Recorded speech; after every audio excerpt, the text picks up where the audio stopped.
आजच्या सेशनमध्ये आपण सूर्यनमस्कार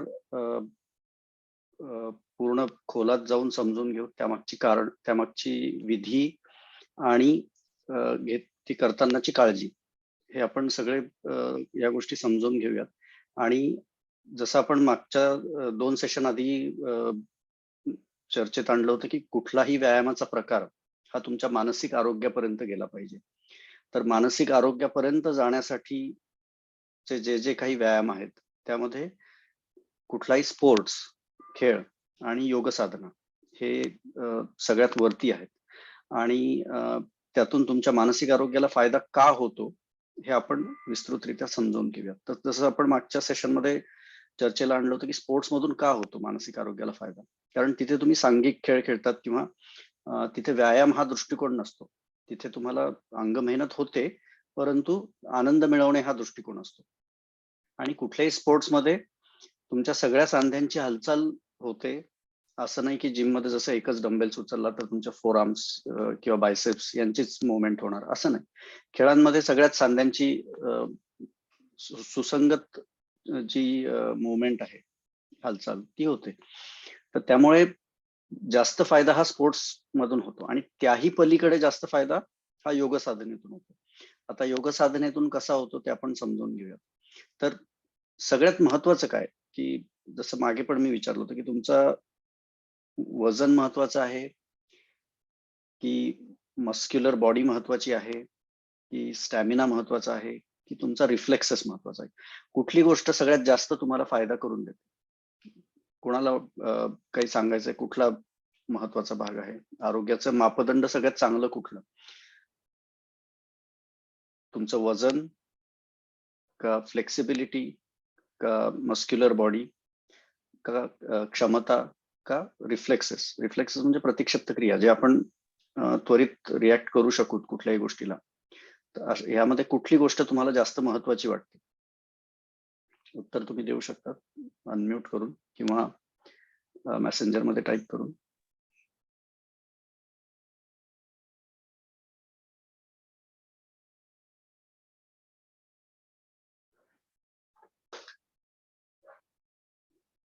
मागच्या वेळेला आपण यावर चर्चा केली होती. Yes, Snehal, flexibility. ओके. अजून कोणाला काही म्हणायचं आहे? सगळंच महत्वाचं आहे आणि वजन देखील. ओके. वर्षा, अजून कोणाला काही मत आहे मांडायचं?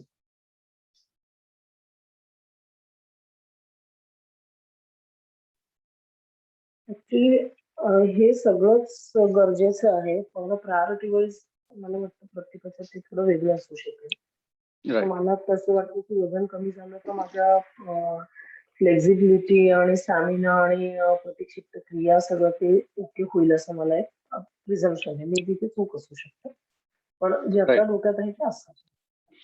तर एक लक्षात घ्या की तुमचं वजन हे तुमच्या प्रतिक्षिप्त क्रिया चांगलं असण्यासाठी प्रमाणात आवश्यकच आहे. प्रतिक्षिप्त क्रिया किंवा तुमची रिफ्लेक्सेस चांगलं असण्यासाठी तुमचे शरीराची हालचाल लवकर होणं आवश्यक आहे. त्यामुळे फ्लेक्सिबिलिटी आलीच त्यामध्ये. त्यानंतर त्वरित हालचाल होणं आवश्यक आहे, त्यामुळे मस्क्युलर स्ट्रेंथ पण आली, त्यामध्ये स्नायूंमध्ये बळकटी पण आली. आणि तुमची जी फ्लेक्सिबिलिटी आहे, हालचाल आहे, बळकटी आहे, त्यानंतर प्रमाणबद्धता आहे, या सगळ्या गोष्टी रिफ्लेक्सेस मध्ये कव्हर होतात. पण रिफ्लेक्सेस मध्ये अजून एक गोष्ट कव्हर होते, ती म्हणजे किती तीक्ष्ण तुमची इंद्रियांची ग्रास्पिंग पॉवर आहे, किती तीक्ष्ण पद्धतीने तुमचा मेंदू रिॲक्ट करू शकतो आणि किती त्वरित तुमचा सगळ्या मस्क्युलर जे बॉडी आहे ती रिॲक्ट किती चांगल्या पद्धतीने करू शकते. तर या सगळ्या गोष्टींचा परामर्श त्या एकट्या रिफ्लेक्सेस मध्ये घेतला जातो, बाकीच्या गोष्टींमध्ये घेतला जात नाही. तुमचं वजन जर कमी असेल, प्रमाणबद्धता असेल शरीराची, तरीही तुम्ही तुमच्या दिशेने फेकलेला बॉल लगेच कॅच करू शकाल किंवा डक करू शकाल अशी शक्यता नाही. करू शकाल, पण असं सांगता येणार नाही की वजन कमी आहे म्हणजे करूच शकाल. पण जर तुमचे रिफ्लेक्सेस चांगले असतील तर तुमचं वजन प्रमाणात असेल, तुमचे मस्क्युलर स्ट्रेंथ असेल, तुमचे न्यूरल नेटवर्क जे आहे बॉडी मधलं, मज्जारज्जूंचं, तर त्यामध्ये जास्तीत जास्त क्षमता असेल संदेश वाहन करण्याची, तुमच्या मेंदूकडनं येणारा संदेश किंवा मेंदूकडे जाणारा संदेश, यातूनच तुमची प्रतिक्षिप्त क्रिया निर्माण होते आणि ती त्याचं वहन होतं. तर ह्या देखील गोष्टी खूप चांगल्या असतील. तर त्यामुळे रिफ्लेक्सेस हे सगळ्यात चांगलं मापदंड आणि परिपूर्ण मापदंड तुमच्या आरोग्याचं. आणि रिफ्लेक्सेस हे योग साधनेमध्ये, स्पोर्ट्समध्ये प्रचंड प्रमाणात वाढतात. त्याच्यामध्ये वाढ ही चांगली होते आणि ती सातत्यपूर्ण तुम्ही जर योग साधना करत राहिलात तर तुम्हाला जाणीव होईल की त्याचा फायदा तुमच्या मानसिक आरोग्यात देखील होतो. कारण जिथे रिफ्लेक्सेस मध्ये वाढ होत असेल तिथे तुमचा व्यायाम हा व्हायटल ऑर्गन पर्यंत पोहोचत असेल, तिथे तुमचा व्यायाम हा मेंदू पर्यंत पोहोचत असेल, तुमच्या न्यूरल नेटवर्क पर्यंत पोहोचत असेल, न्यूरॉन्स पर्यंत जात असेल, तर त्यामुळे तिथे तुम्हाला मानसिक आरोग्याला फायदा नक्कीच होणार योग साधनेमध्ये. आता सगळ्यात जसं आपण मागच्या वेळेला डिस्कस केलं होतं की काय काय मापदंड लावायचे कुठल्याही व्यायामाला, तर त्यातून आनंद आला पाहिजे, त्यातून मन शांत झालं पाहिजे, मानसिक आरोग्याला फायदा झाला पाहिजे, त्यातून क्षमता वाढली पाहिजे आणि ह्या सगळ्या गोष्टींमध्ये ह्या सगळ्या गोष्टी ज्या ह्याच्यात अचीव्ह होतील तो व्यायाम तुमच्यासाठी चांगला.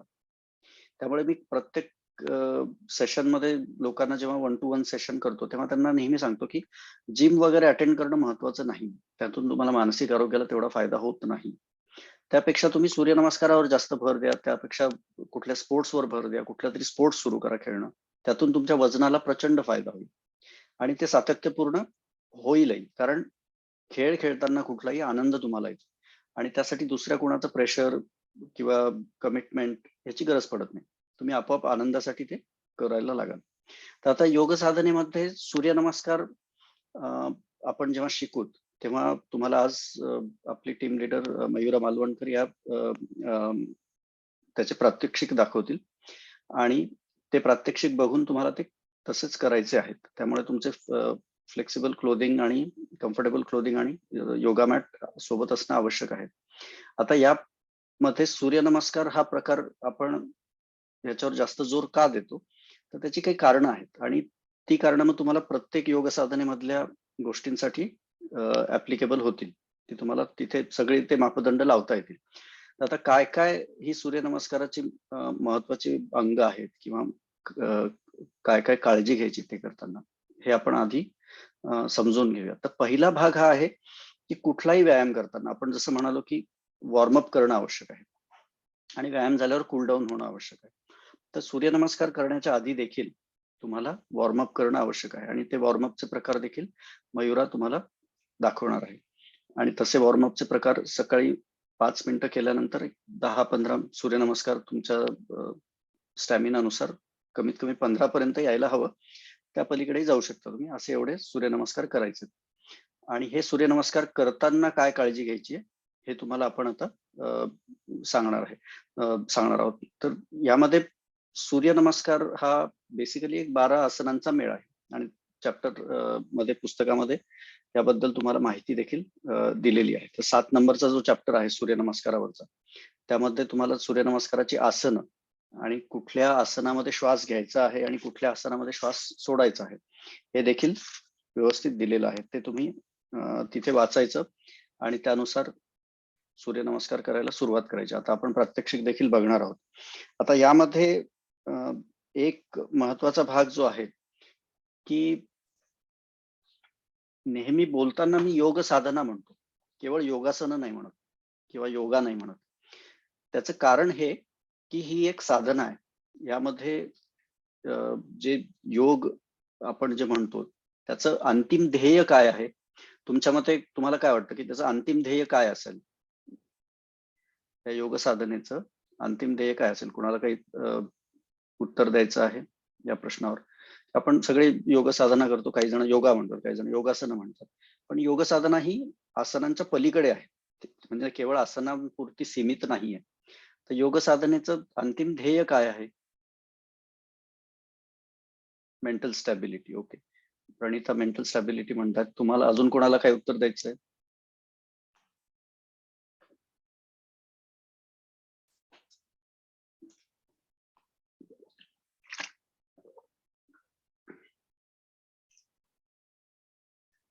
तर मानसिक आरोग्य आहे मेंटल स्टॅबिलिटी आहे, मन शांत राहते, त्यासाठी करायची आहे. पण ही सगळी ऍक्च्युली छोटे छोटे गेन्स आहेत. हे छोटे छोटे माइलस्टोन्स आहेत तुमच्या योग साधनेच्या मार्गातले. प्रगतीपथावरचे हे छोटे छोटे माइलस्टोन्स आहेत. मग अंतिम ध्येय काय आहे? अंतिम ध्येय योग साधनेचं मोक्षप्राप्ती आहे. ते पतंजली योग सूत्रांमध्ये सांगितलेलं आहे. गीतेमध्ये सगळ्या अध्यायांना तुम्ही बघितलं बारकाईने तर सगळ्या अध्यायांना काय नाव आहे? सगळ्या अध्यायांना योग या शब्दाने संपणारं नाव आहे. म्हणजे अर्जुन विषाद योग, त्यानंतर ध्यान योग, कर्मयोग, भक्ती योग, संन्यास योग, हे सगळे योगाचेच नाव आहेत तिथे गीतेच्या सगळ्या अध्यायांना. मग हा देखील योगाचा प्रकारच आहे. केवळ आसन हा प्रकार नाही. अष्टांग योग हा देखील योग साधनेचा एक मार्ग आहे. तर भक्ती योग, कर्मयोग, अष्टांग योग, राजयोग हे 4 महत्वाची तुमच्या योग साधनेची पथ मार्ग. आता ह्या सगळ्या मार्गांमधून अंतिम ध्येय एकच होणार असणार आहे, ते म्हणजे मोक्षप्राप्ती. आणि हे मोक्षप्राप्ती प्रत्येकाचं ध्येय असायला हवं. आता तुम्हाला मनशांती हवी, मानसिक स्वास्थ्य हवं, मेंटल स्टॅबिलिटी हवी, फ्लेक्सिबिलिटी हवी, शारीरिक स्वास्थ्य हवं, हे सगळं मिळेल यामध्ये. हे सगळे छोटे छोटे पाडाव आहेत, माइलस्टोन्स आहेत तुमच्या मार्गातले. पण तुम्हाला पोहोचायचं कुठे आहे? मोक्षाकडे पोहोचायचं. हे लक्षात ठेवायचं. सध्या त्याचं तुम्हाला जास्त आकलन कदाचित होणार नाही, की बाबा मोक्ष काय, मोक्षासाठी म्हणजे काय करायचं, ते सोडून द्या सध्या. फक्त एवढं लक्षात ठेवा की ह्या सगळ्या छोट्या छोट्या गोष्टी आपल्याला मार्गांमध्ये मिळणारच आहेत. पण अंतिम ध्येय आपलं मोक्षप्राप्ती आहे. आता ते अंतिम ध्येय जर असेल तुमचं मोक्षप्राप्ती, तर केवळ फ्लेक्सिबिलिटीकडे फोकस करून चालेल का? तर नाही. नुसतं अंग फ्लेक्सिबल असून तुम्ही मोक्ष प्राप्त करतात का? नाही. अंग फ्लेक्सिबल असून मानसिक स्वास्थ्य मिळतं का? नाही. अंग फ्लेक्सिबल असणं आवश्यक आहे, पण ती सफिशियंट कंडिशन नाहीये. म्हणजे तेवढंच पुरेसं आहे का चांगलं आयुष्य जगण्यासाठी, चांगलं स्वास्थ्य मिळण्यासाठी? तर नाही. जसं जिम्नॅस्टिक करतात बऱ्याचशा मुलं, ते काय मानसिक स्वास्थ्य त्यांचं चांगलं असतं का? तर काही प्रमाणात असतं. त्यांचा फोकस चांगला असतो, स्टेबिलिटी त्यांच्या कुठल्याही पोश्चर मध्ये चांगली असते, पण त्याचा अर्थ त्यांचं मानसिक स्वास्थ्य चांगलं असतं का? तर नाही. तुम्हाला मानसिक स्वास्थ्य चांगलं होण्यासाठी लवचिकतेच्या पलीकडे जावं लागेल. त्या मानसिक स्वास्थ्याचा तुमच्या शरीरावर परिणाम होण्यासाठी ध्यान धारणा, साधना, प्राणायाम, त्यानंतर यम, नियम, हे सगळे जे अष्टांग योगांमधले भाग आहेत, अंग आहेत, या सगळ्यांचा काही ना काही प्रमाणात अंतर्भाव, अंतर्भूत तुमच्या जीवनशैलीमध्ये तुम्ही जेव्हा कराल, तेव्हा तुम्हाला त्या योगाची योग साधना होईल आणि तेव्हा तुम्हाला त्याचा अंतिम ध्येयापर्यंत, मोक्षापर्यंत जाण्यासाठी फायदा होईल. मग केवळ आसनांवर तुमचं फायदा सीमित ठेवू नका. म्हणजे हे कसं आहे की जी लोक केवळ आसनांपर्यंत सीमित ठेवतात स्वतःला, त्यांचं असं आहे की तुम्हाला केळ दिलं आणि तुम्ही नुसतं सालच सोलून खात बसले, ते आतलं केळ तसंच राहिलं, अशातला प्रकार आहे. अननस दिलं, नुसतं बाहेरचं हे केलं आणि तेच खात बसले, अशातला प्रकार आहे. पूर्ण फळाचा आस्वाद घ्या, तसंच पूर्ण योग साधनेचा आस्वाद घ्या आणि त्यातून तुम्ही मोक्षापर्यंत पोहोचाल. आणि प्रत्येक स्टेप वर तुम्हाला काही ना काहीतरी प्रगती साधणं आवश्यक आहे, तरच तुम्हाला ध्यानधारणेमध्ये फायदा होईल. आता सूर्यनमस्कार करताना यम नियम काय का महत्वाचे आहेत? कारण यम नियम हे दोन्ही गोष्टी, वैयक्तिक स्वच्छता, शारीरिक स्वच्छता आणि मानसिक पातळीवरची स्वच्छता, विचारांच्या पातळीवरची स्वच्छता, तुमच्या चारित्र्यातली स्वच्छता, वागण्यातली स्वच्छता, ह्या सगळ्या गोष्टींवर जेव्हा तुम्ही फोकस कराल, या सगळ्या गोष्टींवर जेव्हा एक एक पाऊल उचलाल, तेव्हा तुम्हाला जाणीव होईल की तुमची शारीरिक फ्लेक्सिबिलिटी तर वाढतीच आहे, लवचिकता, पण मानसिक पातळीवर देखील वाढत आहे आणि तुमच्या ध्यान धारणेच्या गुणवत्तेमध्ये देखील वाढ होत आहे. तर तिथे ती गुणवत्ता वाढणं आणि ती मेजर करता येणं आवश्यक आहे. म्हणजे बसले 5 मिनिटं, 10 मिनिटं, 1 तास ध्यान चांगलं लागतंय, विचार करण्याची जे मनामध्ये नेहमी वादळं असतात ती कमी होत आहेत, विचारांची वादळं, सुसूत्रता येते विचारांमध्ये, बोलण्यामध्ये सुसूत्रता येते, कुठे मन भरकटणं कमी होत आहे, हे सगळे सिम्पटम्स आहेत. झोप चांगली लागते, हे सगळे सिम्पटम्स आहेत. आणि यातून तुम्हाला कळेल की तुमची गुणवत्ता ध्यान धारणेची, एकाग्रतेची वाढत आहे की नाही. हे सगळे गोष्टी ज्या आहेत त्या तुम्हाला सूर्यनमस्कारातून आपण शिकून घेऊ आणि त्या बाकीच्या सगळ्या गोष्टींना तुम्हाला अप्लाय करायच्या आहेत. कर्मयोग म्हणा, भक्तियोग म्हणा, ज्ञानयोग म्हणा, या सगळ्या गोष्टींना तुम्हाला ते अप्लाय करायच्या आहेत. आता कुठलाही आसन करताना, आता सूर्यनमस्कारासाठी तर आपण ते उदाहरण म्हणून घेतोय, पण कुठलंही आसन करताना तुम्हाला एक गोष्ट लक्षात ठेवायची की ह्या आसनामध्ये तुमचं ध्यान जे आहे ते 1-2 सेकंद, 10 सेकंद, जेवढा वेळ तुम्ही त्या आसनात आहात तेवढा वेळ तुमचं ध्यान लागलं पाहिजे. आणि ध्यान लागणं म्हणजे काय, तर ते आपण समजून घेऊयात. पण सुरुवातीला काय करायचंय की तुम्ही अंतर्मुख झाला पाहिजे. जेव्हा जेव्हा तुम्ही योगासनं करत आहात, जेव्हा जेव्हा तुम्ही योग साधना करत आहात, तेव्हा तुम्ही अंतर्मुख झाला पाहिजे. म्हणजे तुमचा जो फोकस आहे तो आतमध्ये पाहिजे, बाहेर नाही. म्हणजे बाहेरच्या गोष्टींवर नाही. इंद्रिय आपली सतत बाहेरच्या गोष्टींवर फोकस असतात. मोबाईल, कुठलेही सिग्नल कॅच करणं, कुठं काही दिसतंय तिकडे बघणं, टीव्ही बघणं, किंवा कुणाशी तरी बोलणं, किंवा काहीतरी गाणं ऐकणं, संगीत ऐकणं, कुठलंही असू दे. तर हे सगळे सिग्नल कट करून, हे सगळे एक्सटर्नल कम्युनिकेशन कट करून आपल्याला अंतर्मुख व्हायचं. आणि हे योग साधनेसाठी आवश्यक आहे. आता त्यासाठी एक सोपा उपाय काय आहे की तुमच्या श्वासावर लक्ष केंद्रित करणे.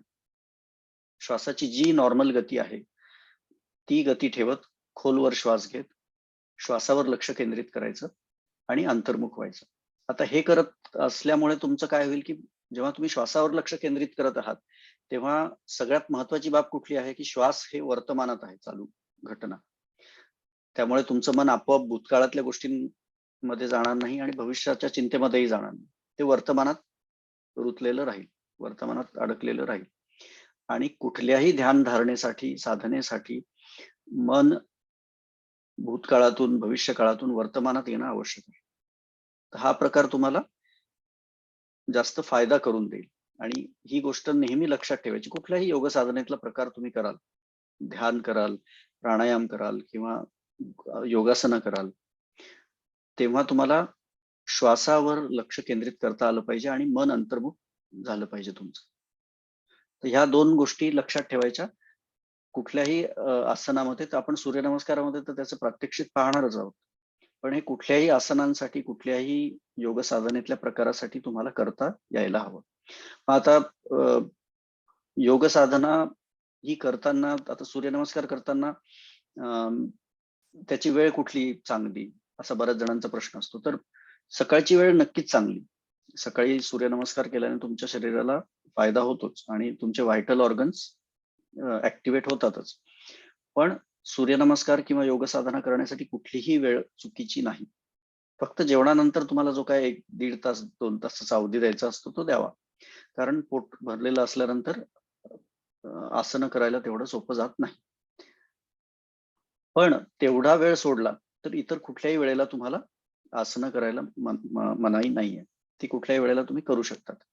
आणि आपण आता स्पर्धा घेऊ, जसं चालण्याची स्पर्धा घेतली होती तशी सूर्यनमस्काराची देखील घेऊ. आणि त्यामध्ये तुम्हाला कळेल की तुमचा वैयक्तिक स्टॅमिना कसा वाढतोय. तर हा भाग आपण पुढच्या 10 दिवसात करणारच आहोत. आता यामध्ये सूर्यनमस्कार किंवा योग साधनेचा एक महत्वाचा पैलू काय आहे की यात तुमच्या व्हायटल ऑर्गन पर्यंत व्यायाम पोहोचतो तुमचा. आता जनरली जेव्हा तुम्ही कुठलाही जिम मध्ये व्यायाम प्रकार करतात तेव्हा तो व्हायटल ऑर्गन पर्यंत पोहोचत नाही. फार फार तर कार्डिओ होतो, म्हणजे तुमच्या छातीचा व्यायाम, हृदयाचा. तर हृदय व्हायटल ऑर्गन आहे तेवढा होतो. पण इतर व्हायटल ऑर्गन्स पर्यंत तुमचा व्यायाम जर पोहोचवायचा असेल तर तो योग साधनेतून होतो. कारण त्याची 2 कारण आहेत महत्वाची. एक तर तुम्ही अंतर्मुख होतात, म्हणजे तुमचं मानसिक एकाग्रता जी आहे ती चांगल्या प्रकारे होते. दुसरं तुमचं श्वासावर लक्ष केंद्रित होतं, त्यामुळे तुम्ही वर्तमानात येतात. ह्या 2 गोष्टींमुळे, आणि जेव्हा तुम्ही श्वासावर लक्ष केंद्रित करतात तेव्हा तुमच्या अंतरात्म्याशी तुमच्या शरीराचा असणारा संबंध जो आहे तो श्वासाद्वारे आहे. त्यामुळे जेव्हा तुम्ही श्वासावर लक्ष केंद्रित करतात तेव्हा ते मन किंवा तुमच्या अंतरात्म्यापर्यंत जाण्याचा मार्ग तुम्हाला सापडेल. आणि ते सापडण्यासाठी आपण ही श्वासाची कास धरतोय. आपण श्वासावर लक्ष केंद्रित करत आहोत. जेव्हा तुम्ही श्वासावर लक्ष केंद्रित कराल तेव्हा तुम्हाला जाणवेल की मन देखील तेवढंसं अस्थिर जे होतं ते स्थिर होतंय. श्वासाची गती देखील संथ आणि खोलवर होतीये आणि मनातले विचार देखील कमी होत आहेत. आणि तेव्हा तुम्हाला तुमच्या अंतरात्म्याकडे जाण्याची, तुमचं अंतर्मुख होण्याची ती गुणवत्ता जी आहे ती वाढलेली जाणवेल. आणि ती जेव्हा वाढेल ती गुणवत्ता, तेव्हा तुमच्या सूर्यनमस्काराची गुणवत्ता किंवा तुमच्या योग साधनेची गुणवत्ता आणि पर्यायाने तुमच्या ध्यानाची गुणवत्ता ही देखील वाढलेली जाणवेल. तर इथपर्यंत आपल्याला जायचंय. केवळ सूर्यनमस्कारचे आसनं समजून घेऊन, पोश्चर समजून घेऊन उपयोग नाही. पोश्चर मध्ये थोडा बहुत पुढे मागे आपण होईल. सुरुवातीला एखाद्या पोश्चर मध्ये अवघड वाटेल तुम्हाला, हरकत नाही. ज्या पोश्चर मध्ये अवघड वाटतंय त्या पोश्चर मध्ये तुम्ही थोडीशी सवलत घ्यायची आणि हळूहळू ते परफेक्शन च्या दिशेने वाटचाल करायची, परफेक्ट होण्याच्या दिशेने वाटचाल करायची. पण सुरुवातीलाच एकदम परफेक्ट होण्याच्या दृष्टीने शरीराला त्रास करून घेऊन, इजा करून घेऊन उपयोग नाही. तर ती सावकाश हालचाल करायची. हालचाल ही श्वासाच्या गती अनुसार पाहिजे. म्हणजे श्वासाची गती संथ आणि खोलवर हवी. त्यानुसार कुठल्या पोश्चर मध्ये श्वास घ्यायचा आहे, कुठल्या पोश्चर मध्ये श्वास सोडायचा आहे हे आपल्याला कळायला हवं. आणि ते पुस्तकातही दिलेलं आहे, आपण प्रात्यक्षिक देखील बघणार आहोत.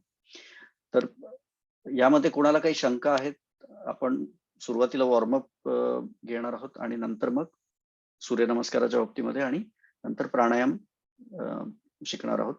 तर सुरुवातीला कोणाला काही यामध्ये शंका आहे, प्रश्न आहेत?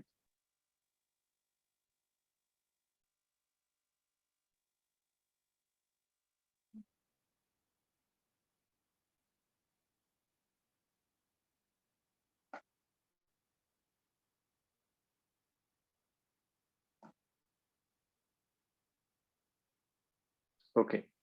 तर मी आता मयुरा को होस्ट करतो, म्हणजे तुम्हाला त्यांचा व्हिडिओ दिसेल. सगळ्यांना मयुरा यांचा व्हिडिओ दिसतो आहे का?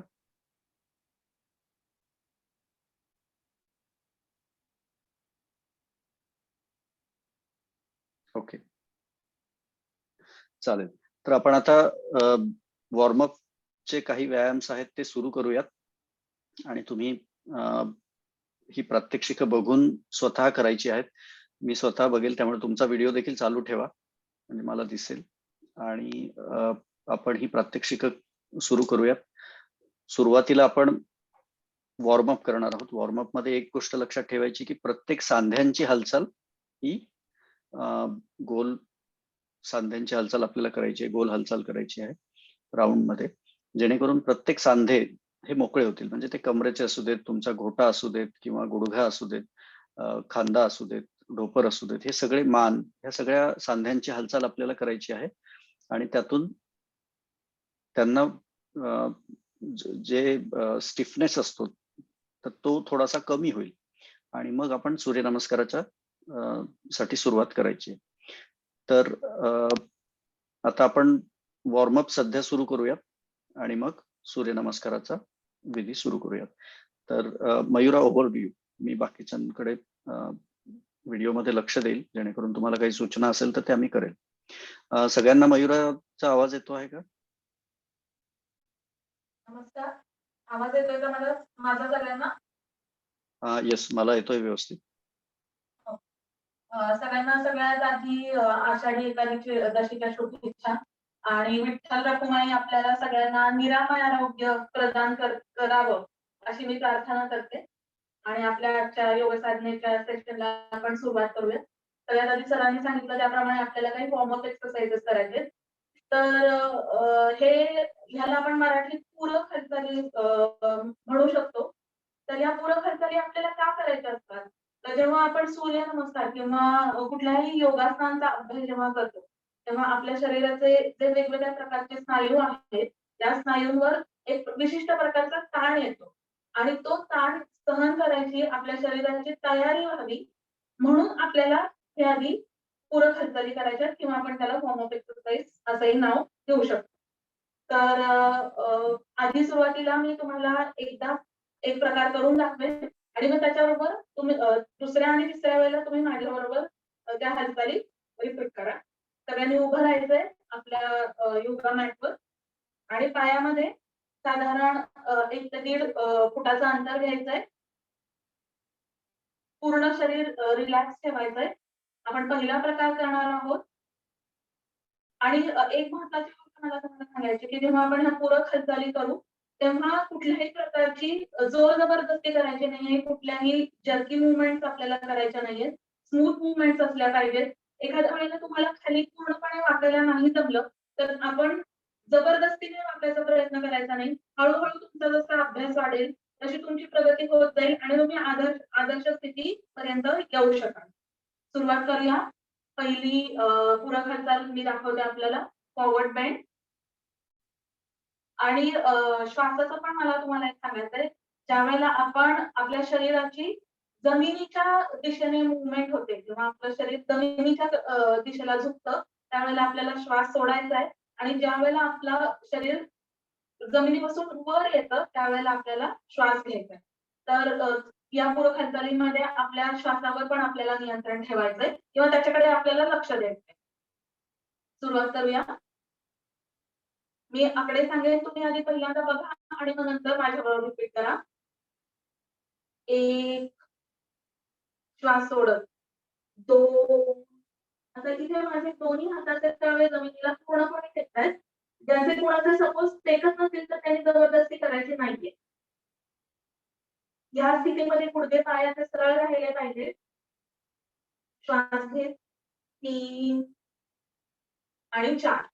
आता माझ्याबरोबर रिपीट करायचंय. सगळ्यांनी पायात अंतर घ्यायचंय. श्वास घेत 1 श्वास सोडत 2 पुन्हा श्वास घेत 3 श्वास सोडत 4. अजून एकदा करूया.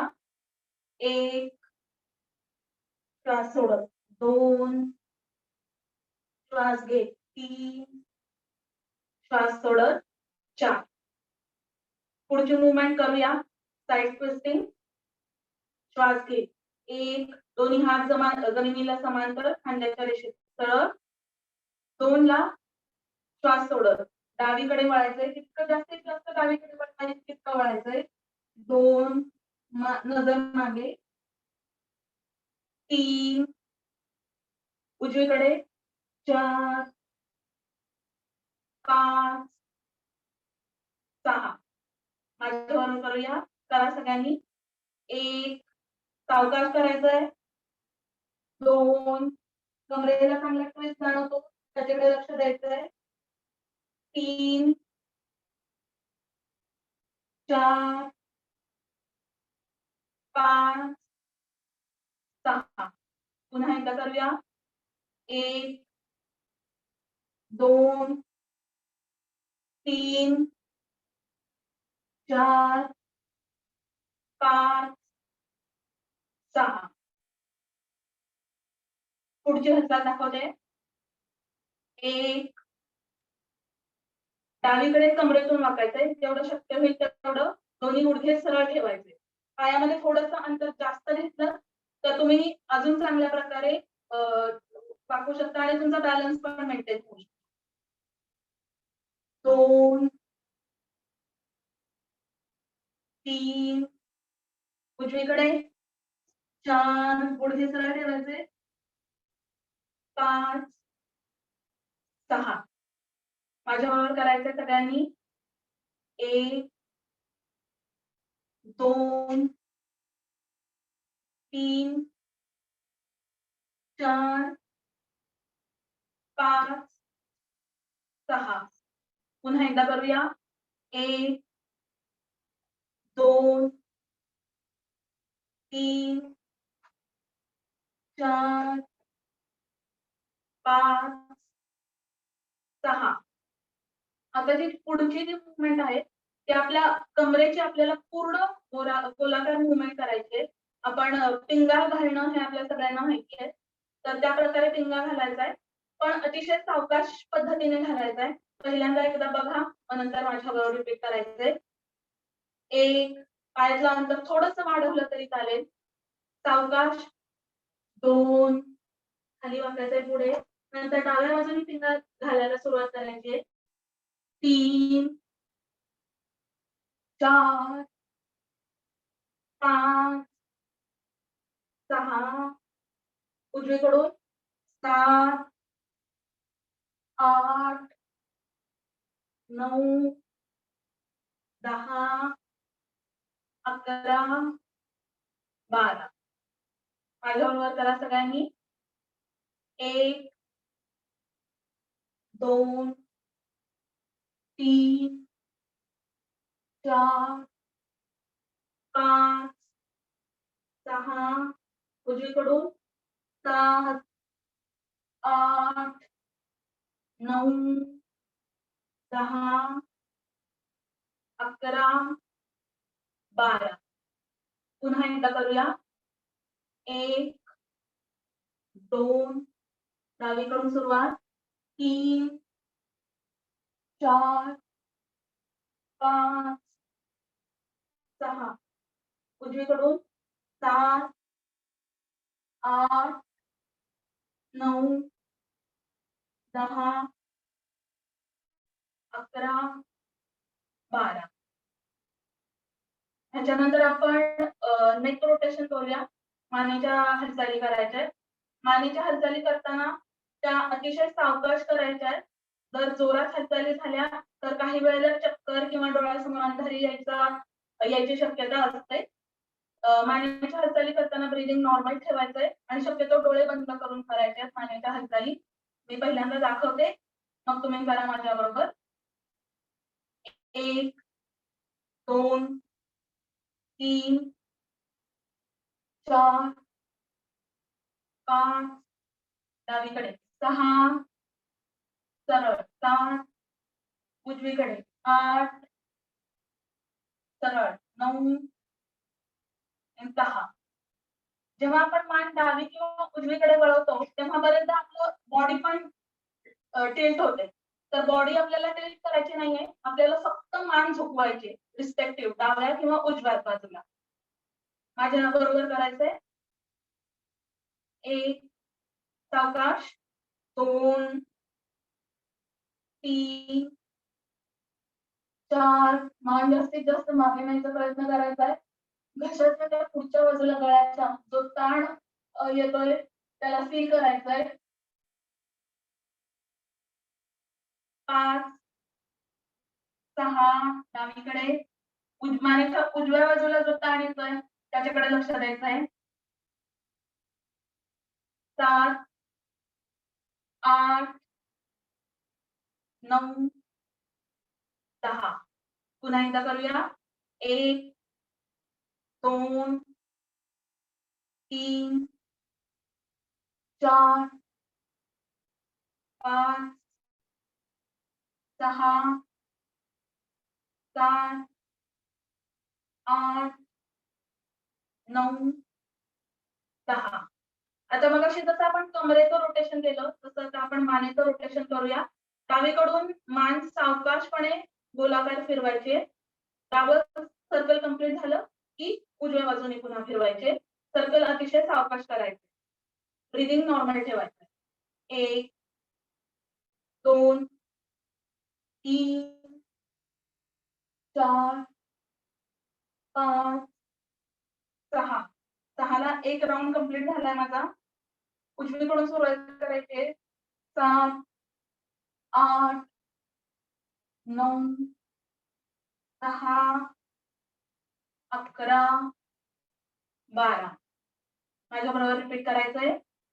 1 2 3 4 5 6 7 8 9 10 11 12 अजून एकदा. 1 2 3 4 5 6 7 8 9 10 11 12 त्याच्यानंतर आपण मनगटाची मुवमेंट करणार आहोत. 1 2 डावीकडून सुरुवात करायची. 3 एकच सर्कल सावकाशपणे करायचंय. 4 उजवीकडून पुन्हा एकदा एक सर्कल करायचंय. मूठ उघडायचे. 5 6 उजव्या हाताने 1 2 3 4 5 6 माझ्याबरोबर रिपीट करायचं आहे. 1 2 3 4 5 6 1 उजव्या हाताने 2 3 4 5 6 याच्यानंतर आपल्याला जो आपला घोटा आहे त्याची मुवमेंट करायची आहे. पायाचं अंतर आता कमी करायचंय. ही मुवमेंट करताना थोडासा बॅलन्स सांभाळायचा प्रयत्न करायचा आहे. करून दाखवते तुम्हाला. 1 2 सावकाशपणे करायचंय. 3 डावीकडून एकदा सर्कल अँटी क्लॉकवाईज पुन्हा 4 5 6 दुसऱ्या पायाने 1 2 3 4 5 आणि 6 पुन्हा एकदा करूया माझ्या बरोबर. 1 सावकाश करायचंय. बॅलन्स सांभाळायचा आहे. 2 3 4 5 6 उजव्या पायाने 1 2 3 4 5 आणि 6 त्याच्यानंतर आपल्याला गुडघे जे आहेत त्याची मुवमेंट करायची आहे. दोन्ही पाय जुळवून ठेवायचे. कमरेत थोडंसं वाकायचंय. दोन्ही हाताचे तळवे आपल्या गुडघ्यांवर अलगदपणे रेस्ट करायचे आणि गुडघ्याची एकदा क्लॉकवाईज आणि एकदा अँटी क्लॉकवाईज अशी मुवमेंट करायची. आधी क्लॉकवाईज 4 सर्कल करायचे, अँटी क्लॉकवाईज 4 सर्कल करायचे. सुरुवात करूया. 1 सर्कल करते मी डावीकडून. 2 जास्तीत जास्त मोठे सर्कल करायचा प्रयत्न करायचा. 3 4 अँटी क्लॉकवाईज 1 2 3 4 माझ्याबरोबर करायचंय. दोन्ही पाय जोडून ठेवायचे. सुरुवात करूया. 1 2 3 4 उलट्या बाजूने 1 2 सावकाश करायचंय. 3 4 पुन्हा एकदा करूया. 1 2 3 4 1 2 3 आणि 4 याच्यानंतर आपले जे बोट आहेत त्याच्या सांध्यांची आपल्याला मुवमेंट करायची. दोन्ही हात समोर घ्यायचे. हाताच्या बोटांमध्ये असं अंतर घ्यायचंय आणि बोटांची मुवमेंट करायची.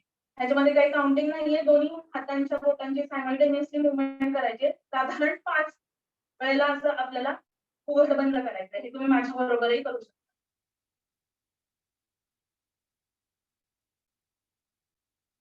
जो बोटांच्या जे मधले हे आहे सांधे त्याच्यावर जो ताण येतोय त्याच्याकडे लक्ष द्यायचंय. तो ऑब्झर्व करायचा आहे.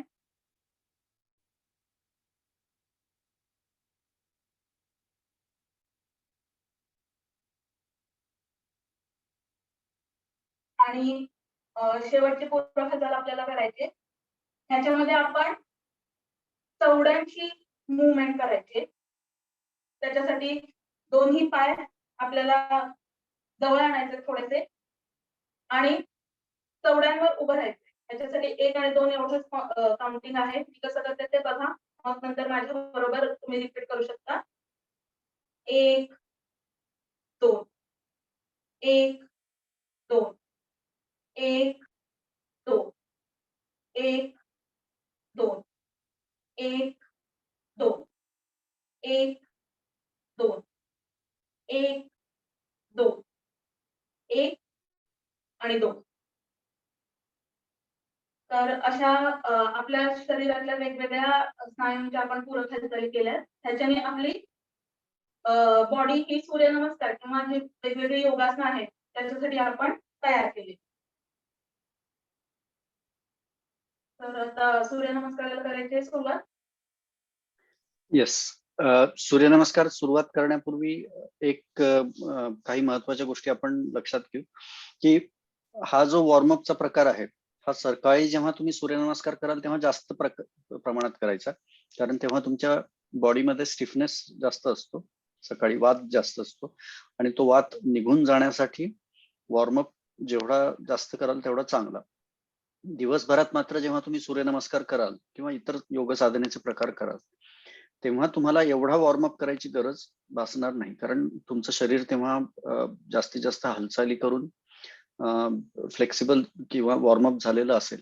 पण जर तुम्ही 3-4 तास सोफ्यावर किंवा खुर्चीवर बसलेले आहात, काम करत आहात, त्यानंतर जेव्हा सूर्यनमस्कार करायला सुरुवात कराल तेव्हा पुन्हा वॉर्मअप करायचा, थोडेसे सांध्यांच्या हालचाली करायच्या आणि मग नंतर कुठलाही योग साधनेतला प्रकार सुरू करायचा. तर आता सूर्यनमस्कारामध्ये 2 अजून महत्वाच्या गोष्टी ज्या सांगायच्या आहेत की यात प्रत्येक आसनामध्ये कुठे श्वास घ्यायचा आहे आणि कुठे सोडायचा हे फिक्स आहे. आणि याचे एक ढोबळमानाने काय हे आहे पद्धत की जिथे तुमची बॉडी फ्रेम किंवा जिथे तुमचा ट्रंक, वरची बॉडी, छाती ही दुमडतीये, फोल्ड होतीये, तिथे तुम्हाला श्वास सोडायचा आहे आणि जिथे छाती किंवा पोट उघडतंय, तुमची बॉडी फ्रेम ओपन होतीये, तिथे श्वास घ्यायचा आहे. जेव्हा फोल्ड होतीये तेव्हा सोडायचा, जेव्हा ओपन होतीये तेव्हा घ्यायचा आहे. हे एक ढोबळमानाने लक्षात ठेवायचं. आणि आपण आता प्रत्येक पोस्चर मध्ये कुठे श्वास घ्यायचा सोडायचा आहे हे जेव्हा मयुरा आणि मी तुम्हाला दाखवू तेव्हा मी सांगेनच. दुसरी महत्वाची गोष्ट म्हणजे यात प्रत्येक पोस्चर मध्ये तुमचं ध्यान लागलं पाहिजे. त्यामुळे श्वासावर लक्ष केंद्रित करा आणि श्वास संथपणे चालू ठेवा, खोलवर चालू ठेवा, नाकाने श्वास घ्या आणि प्रत्येक पोस्चर मध्ये 1-2 सेकंद का होईना थांबा आणि तिथे त्या प्रमाणात ध्यान लागेल ही काळजी घ्या आणि मन अंतर्मुख करा. कुठल्याही गोष्टीकडे बाहेरच्या लक्ष देऊ नका. याकरता संगीत आवश्यक नाही, बाहेर कुठला टीव्ही चालू आहे ते बघायचं नाही, कुणाशी बोलायचं नाही आणि तुमच्या तंद्रीमध्ये अंतर्मुख होत सूर्यनमस्कार करायचे आपल्याला. आता यातून अजून एक महत्वाचा फायदा जो मी सांगायचा राहिला तो म्हणजे तुमची बॉडी फ्रेम स्टेबिलिटी यातून येणार आहे. जेव्हा तुम्ही सूर्यनमस्कार कराल, बऱ्याच जणांना तुम्हाला आता जाणवत असेल की जेव्हा तुम्ही पलंगाखाली काही वाकून काढतात एखादं सामान किंवा कुठे पंखा पुसत असतात तेव्हा खांदा दुखतो किंवा पलंगाखालचं सामान काढताना 1-2 मिनिट जरी तुम्ही तशा पोस्चर मध्ये थांबले तर कमरेला कळ लागते. तर ह्या सगळ्या ज्या गोष्टी आहेत ह्या तुमच्या सांध्यांच्या कमकुवतपणाची लक्षणं आहेत आणि तुमच्या मस्क्युलर स्ट्रेंथची कमकुवतपणा आहे तिथे याची लक्षणं आहेत. तर ही लक्षणं हळूहळू कमी झाली पाहिजे. जेव्हा तुम्ही सूर्यनमस्कार वाढवाल तेव्हा ही लक्षणं कमी झाली पाहिजेत आणि कुठल्याही पोस्चर मध्ये तुमची बॉडी फ्रेम स्टेबल राहिली पाहिजे. बराच वेळ तुम्हाला त्या पोस्चर मध्ये राहता आलं पाहिजे. हे गुणधर्म तुमच्या जेव्हा शरीराचे होतील तेव्हा तुम्हाला जाणवेल की सूर्यनमस्कारातून किंवा योग साधनेतून तुमच्या शरीराला बळकटी पण येते आणि लवचिकता पण येते. तर हा एक भाग लक्षात ठेवायचा. प्रत्येक प्रगतीमध्ये आपण मापदंड ठरवून ती प्रगती साधतोय म्हणजे आपल्याला लक्षात येईल की आपण खरंच प्रगती करतोय की नाही. आता अजून एक महत्वाचा भाग योग साधनेचा हा आहे की यामध्ये जसं योग याचा अर्थ संस्कृत मध्ये मिलन आहे किंवा एक सूत्रपता आणणारी गोष्ट आहे, एक जीवपणा येतो त्यामध्ये एखाद्या गोष्टीमध्ये, त्याला योग म्हणतो आपण. तर यात कुठला योग आहे तर योग साधनेमध्ये तुमच्या शरीराचा, मनाचा, मेंदूचा आणि आत्म्याचा यांचा योग घडवून आणणे हे याचं कर्तव्य किंवा ध्येय आहे योग साधनेचं. आणि तिथून तुम्हाला जेव्हा ती एकजीवता, एकसूत्रता प्रत्येक गोष्टीमध्ये येईल तेव्हा तुम्हाला जाणवेल की तुम्ही मोक्षासाठी तयार आहात. तुमची समाधी पाहिजे त्या क्षणी लागू शकते. समाधी म्हणजे ते काय अंत नाही. समाधी म्हणजे काही काळाकरता तुमची अत्युच्च गुणवत्तेची ध्यान धारणा ही समाधी आहे, आणि त्यानंतरही तुम्ही नॉर्मल जगणं जगू शकता. त्यामुळे समाधी लागली म्हणजे संपलं असं नाही. आता ही एकजीवता, एकसूत्रता जेव्हा तुमच्या मनामध्ये, शरीरामध्ये, आत्म्यामध्ये आणि मेंदूत ह्यामध्ये येते, तेव्हा तुम्हाला जाणवेल की तुमची एकाग्रता ही सर्वात चांगल्या गुणवत्तेची क्वालिटीची असते. आणि ती गुणवत्ता एकाग्रतेची जेव्हा तुमच्या कुठल्याही कामामध्ये येईल, तेव्हा तुम्हाला जाणवेल की प्रत्येक काम तुमचं यशस्वीरित्या होत आहे, आणि त्यामध्ये जे आउटपुट आहे त्याची गुणवत्ता देखील वाढलेली जाणवेल. तुमची एकाग्रता देखील चांगल्या गुणवत्तेची झालेली जाणवेल.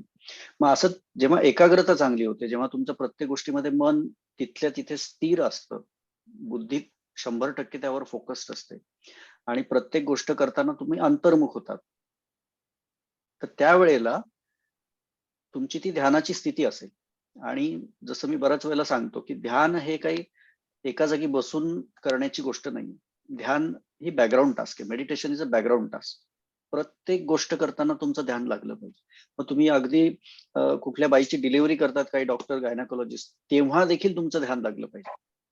कुठल्या वेळेला तुमचं पायी रस्त्याने चालतायत तेव्हा देखील तुमचं ध्यान लागलं पाहिजे. कुठे डोळे बंद करून बसले तेव्हा देखील ध्यान लागलं पाहिजे. आणि जेव्हा तुम्ही हे कराल, सूर्यनमस्कार कराल, तर तेव्हा देखील तुमचं ध्यान लागलं पाहिजे. आणि हे चालू असताना, ध्यान चालू असताना तुमच्या त्या प्रक्रियेमध्ये प्रचंड प्रमाणात एकाग्रता तुम्हाला जाणवेल, आणि यशाचं सातत्य देखील वाढेल. त्यामुळे आउटपुट देखील चांगलं येईल प्रत्येक ह्याच्यामध्ये, कुठलंही काम असू दे. तर हा जो एकसूत्रपणा या तिन्ही मध्ये, चारी गोष्टींमध्ये, तुमचं शरीर, मेंदू, मन आणि आत्मा, त्यामध्ये जेव्हा येईल, आणि श्वासाची गती जेव्हा संथ किंवा खोलवर व्यवस्थितरित्या असेल, जी त्याचं नॅचरल रिदम आहे, नैसर्गिक त्याचा जो ताल आहे, त्यामध्ये जेव्हा श्वासाची गती असेल, तेव्हा तुम्हाला जाणवेल की त्या सगळ्या गोष्टीतून एक रेझोनन्स तयार होतो, आणि त्या रेझोनन्सचा फायदा तुमच्या शक्तीचा गुणाकार होण्यासाठी तुम्हाला मिळेल. मग तुमच्या क्षमते पलीकडे जाऊन तुम्ही यश प्राप्त करू शकाल. तर हा दूरवरचा जो पल्ला आहे तो गाठण्यासाठी आपण एक सूर्यनमस्कार हा एक छोटं साधन सध्या घेऊन चालू करणार आहोत. आपली प्रगती सुरू करणार आहोत. आणि त्या मार्गात जेव्हा तुम्ही सूर्यनमस्कार घेऊन काही लेवल पर्यंत जाल, तेव्हा तुम्हाला जाणवेल की केवळ सूर्यनमस्कारच नाही, प्रत्येक गोष्टीमध्ये हे तुम्ही साध्य करू शकता. तर आपण आता हे सुरू करू. सूर्यनमस्काराचं एक प्रात्यक्षिक तुम्हाला मयुरा दाखवेल, आणि त्यानंतर तुम्ही देखील ते करायचं आहे. आता हे सूर्यनमस्कार करत असताना श्वासावर लक्ष केंद्रित करायचं आहे, अंतर्मुख व्हायचं आहे, आणि कुठल्या पोश्चरला श्वास घ्यायचा आहे, कुठल्या पोश्चरला सोडायचा आहे, हे तुम्हाला मयुरा जेव्हा सूर्यनमस्कार करेल तेव्हा मी तुम्हाला सांगेल की श्वास सोडायचा आहे, श्वास घ्यायचा आहे, हे सांगेल. तर मयुरा सुरू करायचं आता.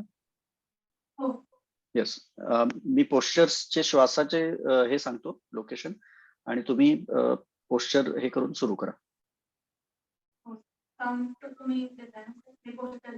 ओके, चालेल. काउंट पण मी घेतो.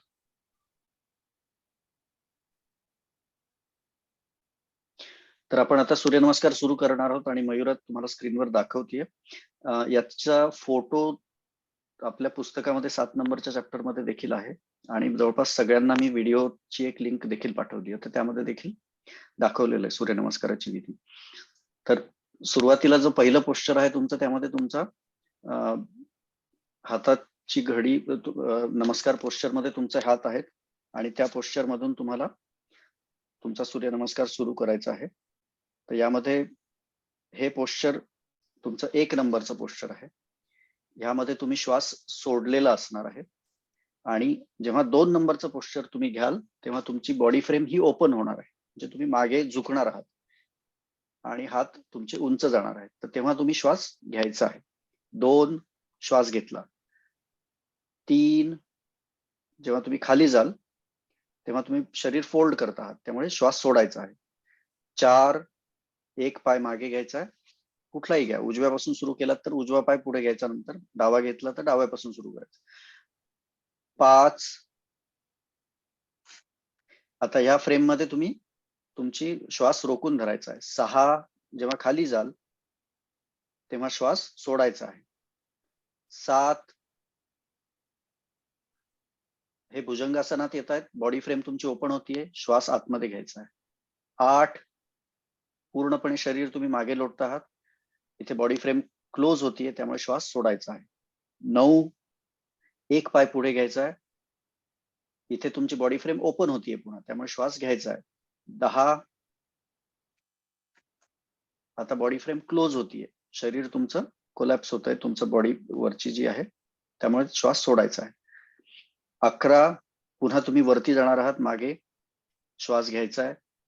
आणि 12 पूर्ववत पहिल्या पोझिशनला नमस्काराच्या फोल्डेड हँड्स आलेला आहात. तर असे 12 पोस्चर जे आहेत ते तुम्हाला श्वासाचं नियमन लक्षात ठेवून करायचं आहे. सुरुवातीला थोडा गोंधळ होईल, कधी सोडायचा आहे, कधी सोडायचा आहे, कधी घ्यायचा आहे, हे लक्षात येणार नाही, पण हरकत नाही. आपण प्रामाणिकपणे आपल्या श्वासावर लक्ष केंद्रित करायचंय, अंतर्मुख व्हायचंय आणि सावकाश हालचाल करायची. श्वासाच्या गतीनुसार तुमची हालचाल हवी.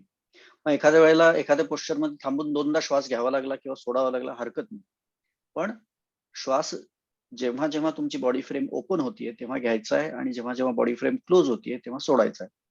आणि जेव्हा प्लँक पोझिशनला तुम्ही येतात, हॉरिझॉन्टल असते बॉडी, तेव्हा तुमचा श्वास रोखलेला हवा.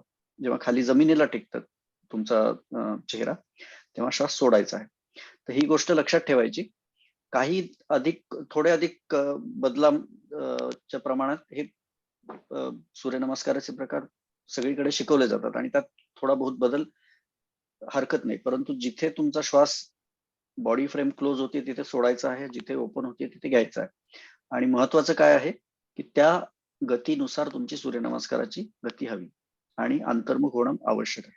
मग कुठल्याही पोस्चरमध्ये जेव्हा तुम्ही असाल, 1-2 सेकंद तिथे थांबा आणि तिथे ध्यान लागण्या इतपत गुणवत्ता यायला पाहिजे तुमच्या एकाग्रतेची, याची काळजी करा. बाकी शरीर फ्लेक्सिबल व्हायचंय, ते जेव्हा व्हायचं तेव्हा होईल, प्रयत्नपूर्वक ते होईलच. पण तुमचा फोकस कशावर पाहिजे? एकाग्रतेवर. तर आता मयुरा तुम्हाला पुन्हा एकदा एक प्रात्यक्षिक दाखवेल आणि मग तुम्ही ते मयुरासोबत सुरू करायचं. तर आपण एक आवर्तन अजून सूर्यनमस्काराचं करूयात आणि त्यानंतर मग तुम्ही जॉईन करायचं आणि आपण 3 सूर्यनमस्कार सोबत करूयात. 1 नंबर पोस्चर, तुमचा हात फोल्डेड, श्वास सोडलेला आहे. 2 श्वास घेतलाय. 3 श्वास सोडतोय. 4 श्वास घेतलाय. 5 श्वास रोखून धरलाय. 6 श्वास सोडतोय. 7 भुजंगासनात श्वास घेतोय. 8 श्वास सोडतोय. 9 श्वास घेतोय. 10 श्वास सोडतोय. 11 मागे पुन्हा श्वास घेतोय आणि 12. तर हे आवर्तन आपल्याला आता 3 सूर्यनमस्काराची आवर्तनं सोबत करायची आहेत आणि ही आवर्तनं तुम्ही मयुरा सोबत करा. मी फक्त आकडे मोजेल आणि श्वास घ्यायचा की नाही हे सांगेल आणि त्यानुसार तुम्ही सुरू करायचं. तर सगळेजण तयार आहेत सूर्यनमस्कारासाठी?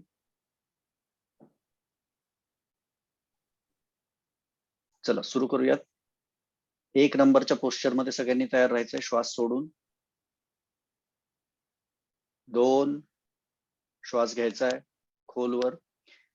3 श्वास सोडायचा आहे. 4 श्वास घ्यायचा आहे. 5 प्लँक पोझिशन मध्ये श्वास रोखून धरायचा आहे. 6 खाली टेकवायचा आहे चेहरा, सोडायचा आहे श्वास. 7 श्वास घ्यायचा आहे भुजंगासनात. 8 पूर्ण शरीर मागच्या बाजूने रेटायचं आहे. 9 एक पाय पुढे घ्यायचा आहे, श्वास घ्यायचा आहे. 10 श्वास सोडायचा आहे. 11 पुन्हा मागच्या बाजूने जायचं आहे. 12 आणि श्वास सोडायचा. हे एक आवर्तन झालं. आता मी फक्त नंबर मोजणार आहे. श्वासाचे आवर्तन आणि श्वासाचे श्वासोच्छ्वासाचे कुठे घ्यायचंय कुठे सोडायचं हे तुम्हाला आता लक्षात आलेलं आहे. तर आता मी नुसतं 1 2 3 4 असं म्हणेल आणि तुम्ही श्वासाचं लक्षात ठेवून करायचं आहे. 1 2 3 4 5 6 7 8 9 10 11 12. आता अजून एक आवर्तन मी तुम्हाला श्वासाचं कधी घ्यायचंय कधी सोडायचं हे सांगत करेल आणि ते आपण मयुरासोबत करूयात. 1 श्वास सोडायचा आहे. 2 श्वास घ्यायचा आहे. 3 श्वास सोडायचा आहे. 4 श्वास घ्यायचा आहे. 5 श्वास रोखून धरायचा आहे. 6 श्वास सोडायचा आहे. 7 श्वास घ्यायचा आहे भुजंगासनात. 8 मागच्या बाजूला शरीर पूर्ण रेटायचं आहे. श्वास सोडायचा आहे. 9 एक पाय पुढे घ्यायचा आहे. श्वास घ्यायचा आहे. 10 दुसरा पाय पुढे घ्यायचा आहे. श्वास सोडायचा आहे. 11 मागच्या बाजूला पुन्हा झुकायचं आहे आणि श्वास घ्यायचा आहे. 12 श्वास सोडायचा आहे.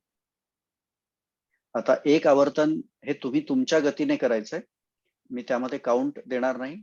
मयुरा त्यांच्या गतीने करेल आणि हे आवर्तन तुम्ही श्वास घेत सोडत जसं तुम्हाला सोयीचा श्वासाची गती असेल तसं तुम्हाला करायचं. पण फक्त एवढं लक्षात ठेवायचं की श्वास घेताना जी पोश्चर पाहिजे ते पोश्चरच तुम्हाला ठेवायचं. आणि एक लक्षात घ्यायचं, जिथे मी म्हणतोय श्वास सोडायचा आहे तिथेच सोडायचं असं नाही. श्वास हे कंटिन्युअस चालू आणि श्वासोश्वास चालूच पाहिजे तुमचा. म्हणजे घेणं आणि सोडणं हे चालूच पाहिजे. मी म्हणतोय तिथेच एकदम सोडायचा किंवा मी म्हणतोय तिथेच एकदम घ्यायचा असं नाही. त्या श्वासाची गती ही नियमित संथपणे खोलवर चालू पाहिजे. जेव्हा तुम्ही एका पोश्चर मधून दुसऱ्या पोश्चर मध्ये येत आहात तेव्हा श्वास हा चालू पाहिजे. कुठेही खटके उडाले नाही पाहिजे श्वासाचे. म्हणजे घेतला थांबले सोडला असं नको. जशी शरीराची गती होती आहे, एका आसनातून दुसऱ्या आसनात तुम्ही जात आहात, तसंच श्वासाचं देखील हवंय. तर हे सगळं तंत्र लक्षात ठेवायचं. त्याचा व्हिडिओ देखील आहे, तो तुम्हाला पाठवेल मी. तो देखील पाहून करा आणि पुस्तकातला चॅप्टर देखील वाचा. तर आपण एक आवर्तन आता हे तुमच्या गतीनुसार तुम्ही करणार आहात आणि मयुरा तिच्या गतीनुसार ते करून दाखवेल तुम्हाला. तर सुरू करूयात पुढचं आवर्तन. 1 येस सुरू.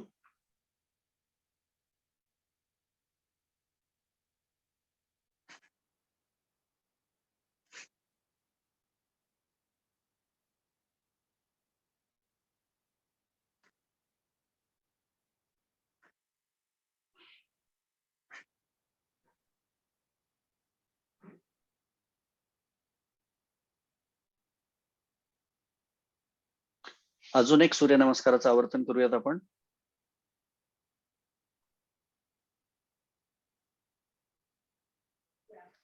सुरू.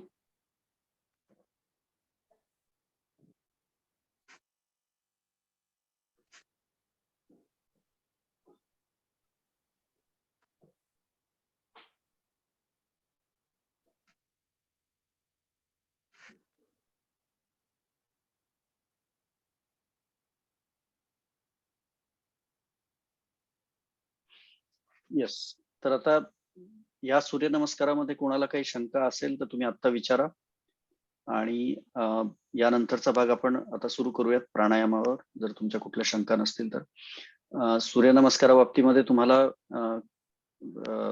काही महत्वाच्या अजून गोष्टी यामध्ये ऍड करेल की जसं मी आधी सांगितलं की सूर्यनमस्कार कधीही करू शकता तुम्ही.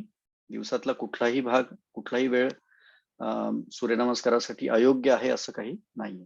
त्यामुळे तो कुठल्याही वेळेला तुम्ही सूर्यनमस्कार करू शकतात. अगदी झोपण्यापूर्वी देखील 10 मिनिटं आधी सूर्यनमस्कार करू शकतात. त्यात कुठल्याही अडचण येण्याचा संबंध नाही. फक्त तुम्हाला यामध्ये जेवणानंतर 1.5 ते 2 तासाचा अवधी द्यायचा. जर भरपेट सकाळचं जेवण झालं असेल तर 2 तास द्या. दुपारचं जेवण झालं असेल तर 1-1.5 तास पुरेसा आहे. कारण दुपारचं जेवण आपलं कमीच आहे. आणि बाकीच्या वेळेला आपण जे स्नॅक्स खातो त्याला अर्धा तास तरी थांबलं तरी पुरेसं आहे. यात कोणाला काही शंका आहे, विचारायचं आहे?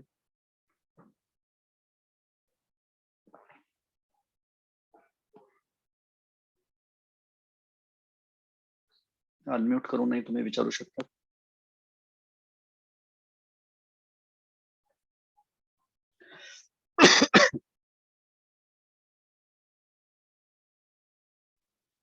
आपण जे सूर्यनमस्कार करतो ते भरभर करणं म्हणजे अपेक्षित आहे का हळूहळू करणं अपेक्षित आहे? तुमचा आवाज क्लिअर नव्हता. प्रश्न मला कळाला नाही. सूर्यनमस्कार जे आपण घालतोय आता ते भरभर घालणं म्हणजे अपेक्षित आहे का हळूहळू? सुरुवातीला तुम्ही हळू घाला. श्वासाच्या गतीला अनुसरून तुमची सूर्यनमस्काराची गती हवी.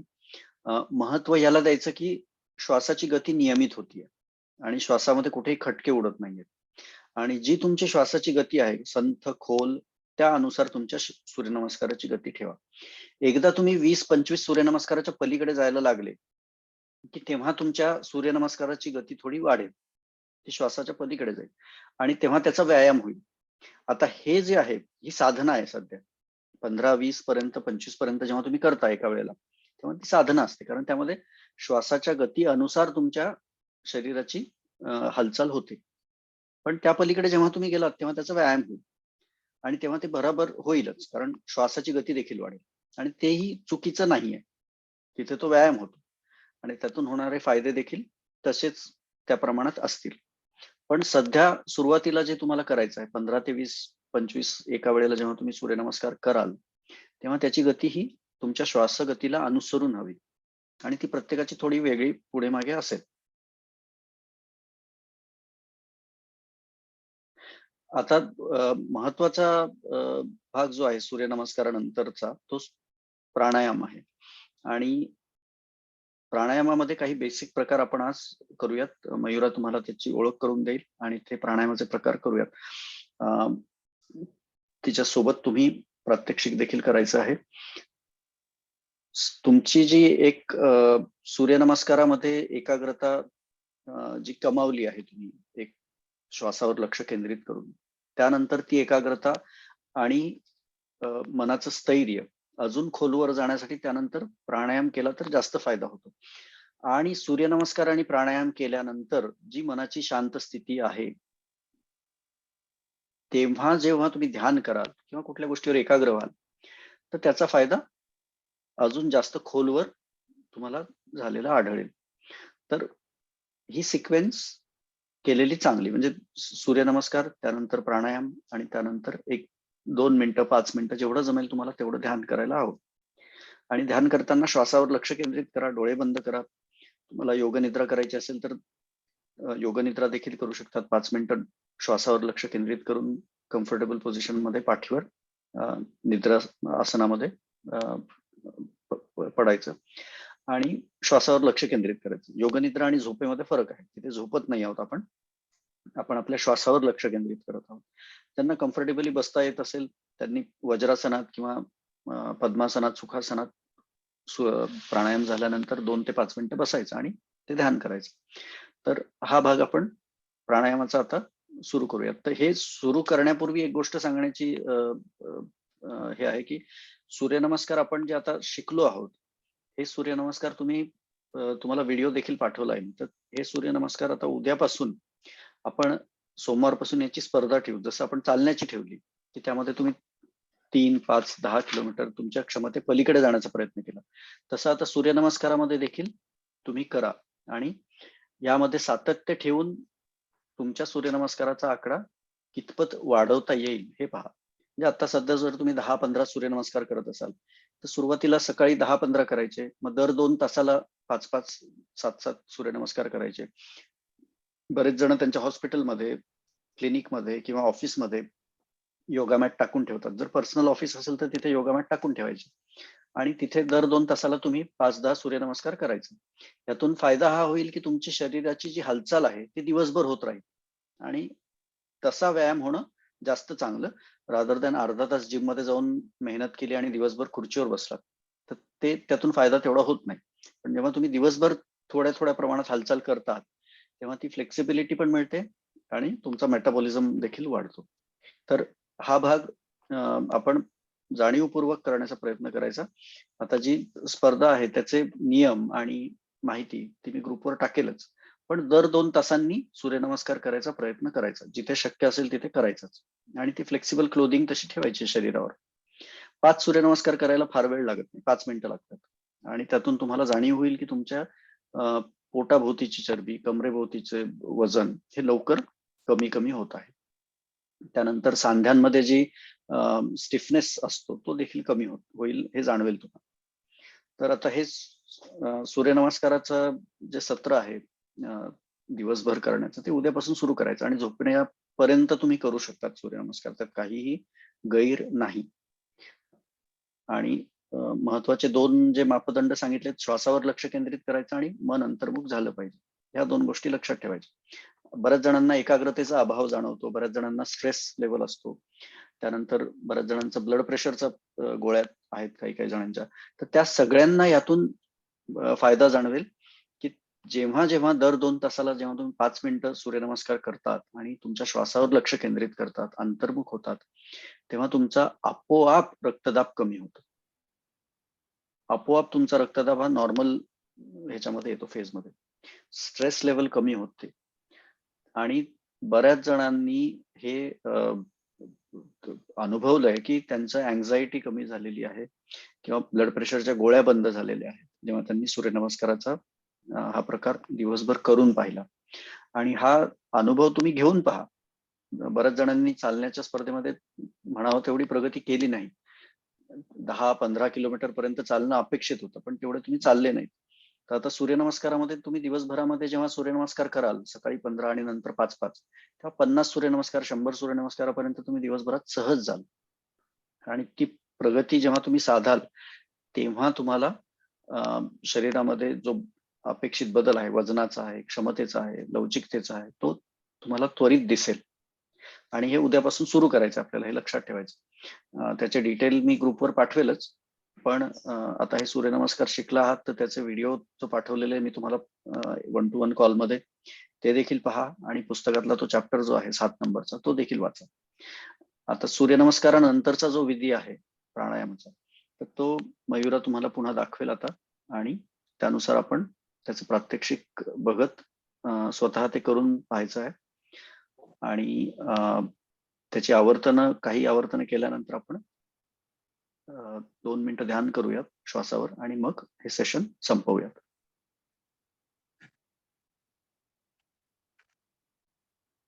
सूर्यनमस्काराच्या अभ्यासानंतर आता प्राणायामाच्या काही प्रकारांचा आपल्याला अभ्यास करायचा आहे. तर प्राणायामाचा अभ्यास करण्यासाठी आपल्याला कोणत्याही एका ध्यानात्मक आसनामध्ये बसायचंय.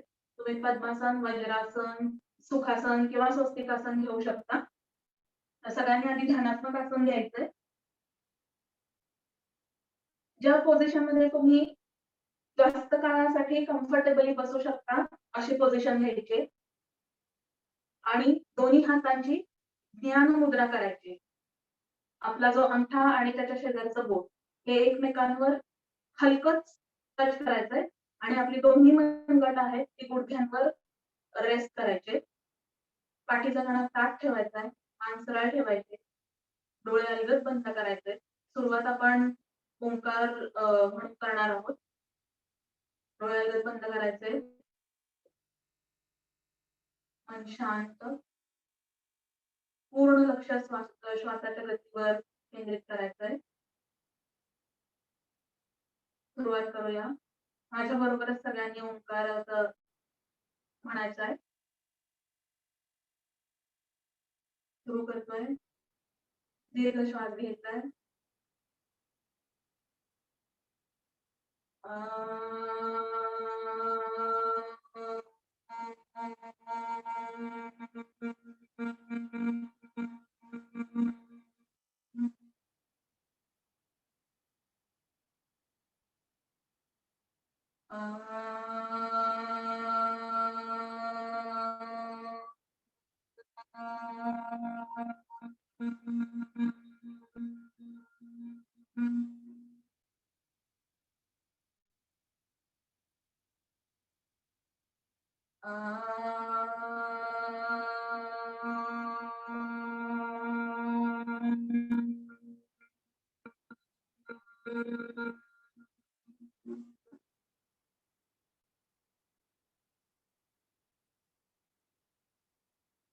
आपल्या दोन्ही हातांचे तळवे एकमेकांवर ठेवायचे.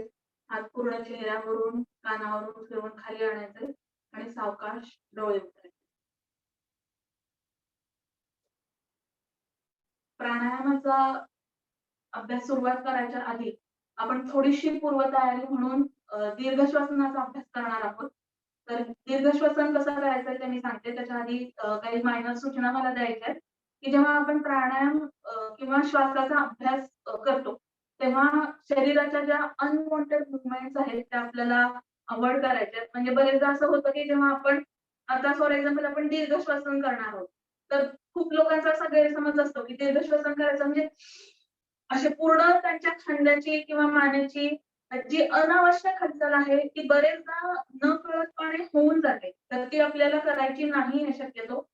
पूर्ण बॉडी आपल्याला स्थिर ठेवायची आहे आणि जेव्हा आपण श्वास घेतो, जर आपल्या शेजारी कोणी बसला असेल तर त्यालाही खरं म्हणजे कळलं नाही पाहिजे, की आपण दीर्घ श्वास घेतलाय आणि कधी सोडलाय. तर योगशास्त्राच्या अनुसार श्वास घेण्याच्या प्रक्रियेला पूरक असं म्हटलं जातं आणि श्वास सोडण्याच्या प्रक्रियेला रेचक असं म्हटलं जातं. सुरुवात आपण करूया दीर्घ श्वसनाने. मी एकदा तुम्हाला करून दाखवते, मग तुम्ही माझ्याबरोबर आपण एकूण 5 वेळेला दीर्घ श्वसनाचा अभ्यास करणार आहोत. आपण ध्यानात्मक आसनामध्ये आहोतच. दोन्ही हातांची ध्यान मुद्रा पण आपण घेतलेली आहे. पाठीचा कणा सरळ ठेवायचा आहे. मान सरळ, डोळे अलगद बंद करायचे. संपूर्ण लक्ष श्वासावर केंद्रित करायचंय. पूर्ण शरीर ढिलं सोडायचंय. शरीरावरती कुठल्याही भागावरती जर अनावश्यक ताण असेल तर तो रिलीज करायचा आहे. दीर्घ श्वसनाला आपण सुरुवात करणार आहोत. आधी सुरुवातीला एकदा माझं बघा आणि मग तुम्ही माझ्याबरोबर रिपीट करू शकता. 5 वेळेला आपण करणार आहोत. दीर्घ श्वसनाचं मी सुरू करतेय.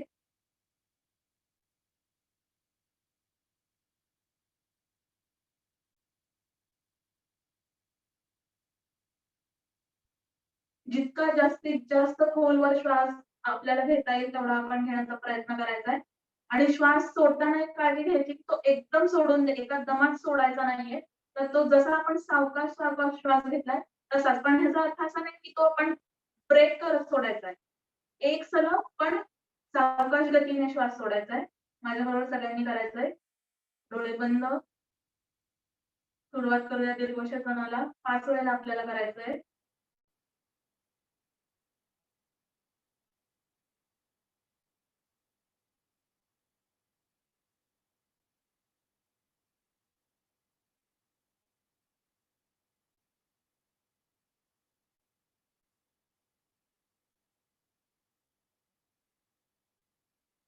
पाहिजे तर तुम्ही मनात आकडे मोजू शकता.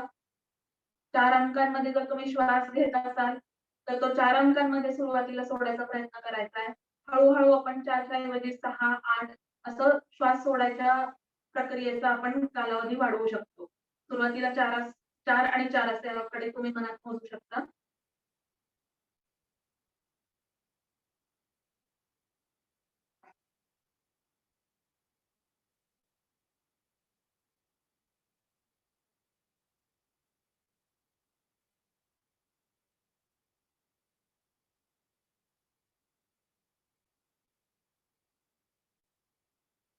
बाकीचं शरीर शिथिल ठेवायचंय. श्वासाच्या गतीकडे लक्ष द्यायचंय. सावकाश एक दीर्घ श्वास घ्यायचा आहे आणि सावकाश सोडायचा आहे.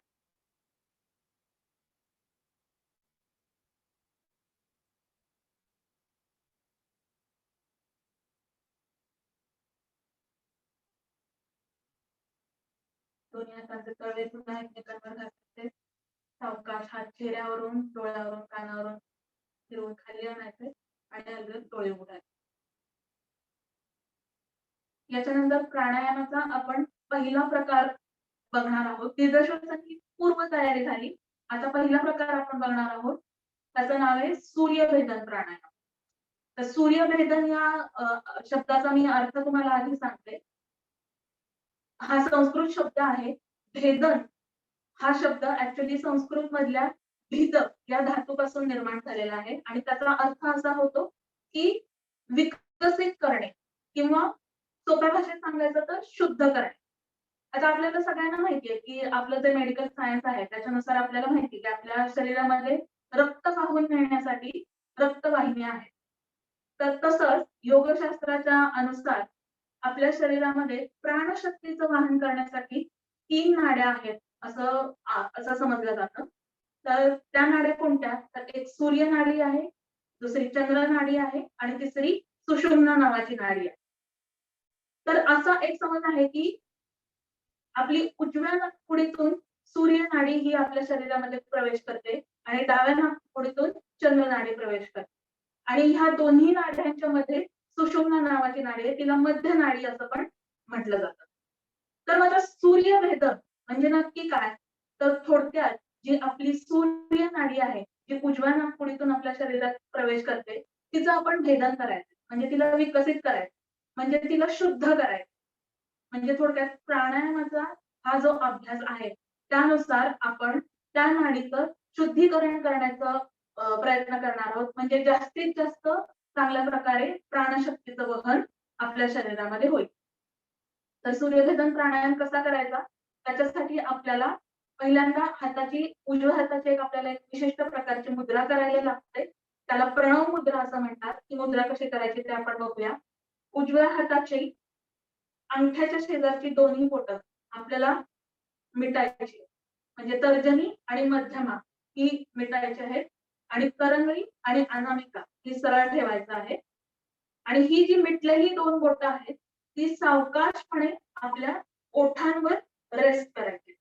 कुठल्याही प्रकारचा दाब द्यायचा नाहीये आणि हात जो आहे तो आपला कोपरापासून सरळ रेषेत राहायला पाहिजे. आपले खांदे सरळ पाहिजेत, पाठीचा कणा पण ताठ पाहिजे. दुसऱ्या हाताने ज्ञानमुद्रा करायची. तर ही अशा प्रकारे प्रणव मुद्रा घ्यायची आहे. पुन्हा एकदा मी दाखवते. उजवा हात अंगठ्या शेजारची दोन्ही बोटं फोल्ड करायची आहेत. करंगळी आणि अनामिका ही सरळ उभी ठेवायची आहे. मिटलेली 2 बोटं सावकाशपणे आपल्या ओठांवर रेस्ट करायची. आता सूर्यभेदन प्राणायाम आपण करूया. त्याला इंग्लिशमध्ये आपण राईट नॉस्ट्रेल ब्रीथिंग असं पण म्हणतात. तर ते कसं करायचं आपण बघूया. हाताची प्रणव मुद्रा मी घेतलेली आहे. दोन्ही बोटं मी माझ्या ओठांवरती अलगदपणे ठेवलेली आहे. तर यामध्ये राईट नॉस्ट्रेल ब्रीथिंग करायचं म्हणजे आपल्याला फक्त उजव्या नाकपुडीने श्वास आत घ्यायचा. तर ते करण्यासाठी ही जी 2 आपली बोटं आहेत त्या 2 बोटांनी हलकं दाब देऊन आपली डावी नाकपुडी आपल्याला बंद करायची.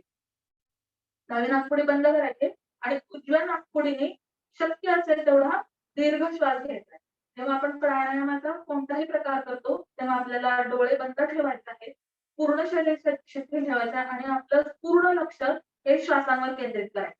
मी करून दाखवते सूर्यभेदन प्राणायाम. मी डावी नाकपुडी माझी बंद केलेली आहे. मिटलेली बोटं माझ्या ओठांवर आहेत. मी आता बोलते म्हणून थोडंसं अंतर मला ठेवावं लागतंय. पण तुम्ही ओठांवर ठेवायची की आपल्याला का ओठांवर ठेवायची की आपल्याला ओठांमधून कुठल्याही प्रकारे श्वास घ्यायचा नाही. म्हणून ती बोटं आपल्याला ओठांवर ठेवायची. डावी नाकपुडी मी बंद केलेली आहे. उजव्या नाकपुडीत दीर्घ श्वास घेतलीये. पूर्ण श्वास घेऊन झाला की अंगठ्याच्या साहाय्याने उजवी नाकपुडी बंद करायची आहे. डावी नाकपुडी सोडायची आहे आणि डाव्या नाकपुडीतून आपल्याला श्वास सावकाशपणे बाहेर सोडायचा.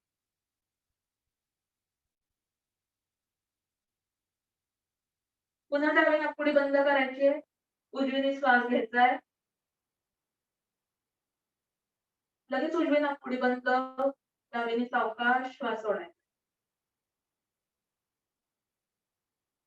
माझ्यासोबत करायचंय. सगळ्यांनी हाताची प्रणव मुद्रा घ्यायची आहे. डावी नाकपुडी बंद, उजवीने जास्तीत जास्त मोठा दीर्घ श्वास घ्यायचा आहे. उजवी नाकपुडी बंद, डावीने श्वास सोडायचा आहे. 5 वेळेला आपल्याला ही क्रिया रिपीट करायची आहे. पुन्हा एकदा डावी नाकपुडी बंद, उजवीने श्वास घ्यायचा आहे. डावीने सावकाश सोडायचा आहे. उजवीने श्वास घ्यायचा आहे. डावीने श्वास सावकाश सोडायचा आहे. मग अशी दीर्घ श्वसन करताना जसं आपण काउंटिंग केलं होतं मनातल्या मनात, तसं तुम्ही काउंटिंग करू शकता. जितक्या अंकांमध्ये तुम्ही श्वास घेताय तितक्या अंकांमध्ये सावकाश श्वास सोडायचा प्रयत्न करायचा आहे. पुन्हा एकदा करूया. उजवीने श्वास घ्यायचा आहे. डाव्या नाकपुडीने सावकाश सोडायचा आहे. अजून एकदा. उजवीने श्वास घ्यायचा आहे.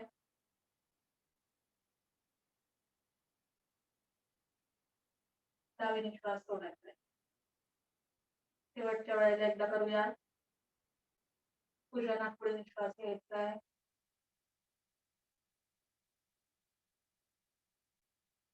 डाव्या नाकपुडीने श्वास सावकाश सोडायचा आहे. प्रणव मुद्रा सोडायची.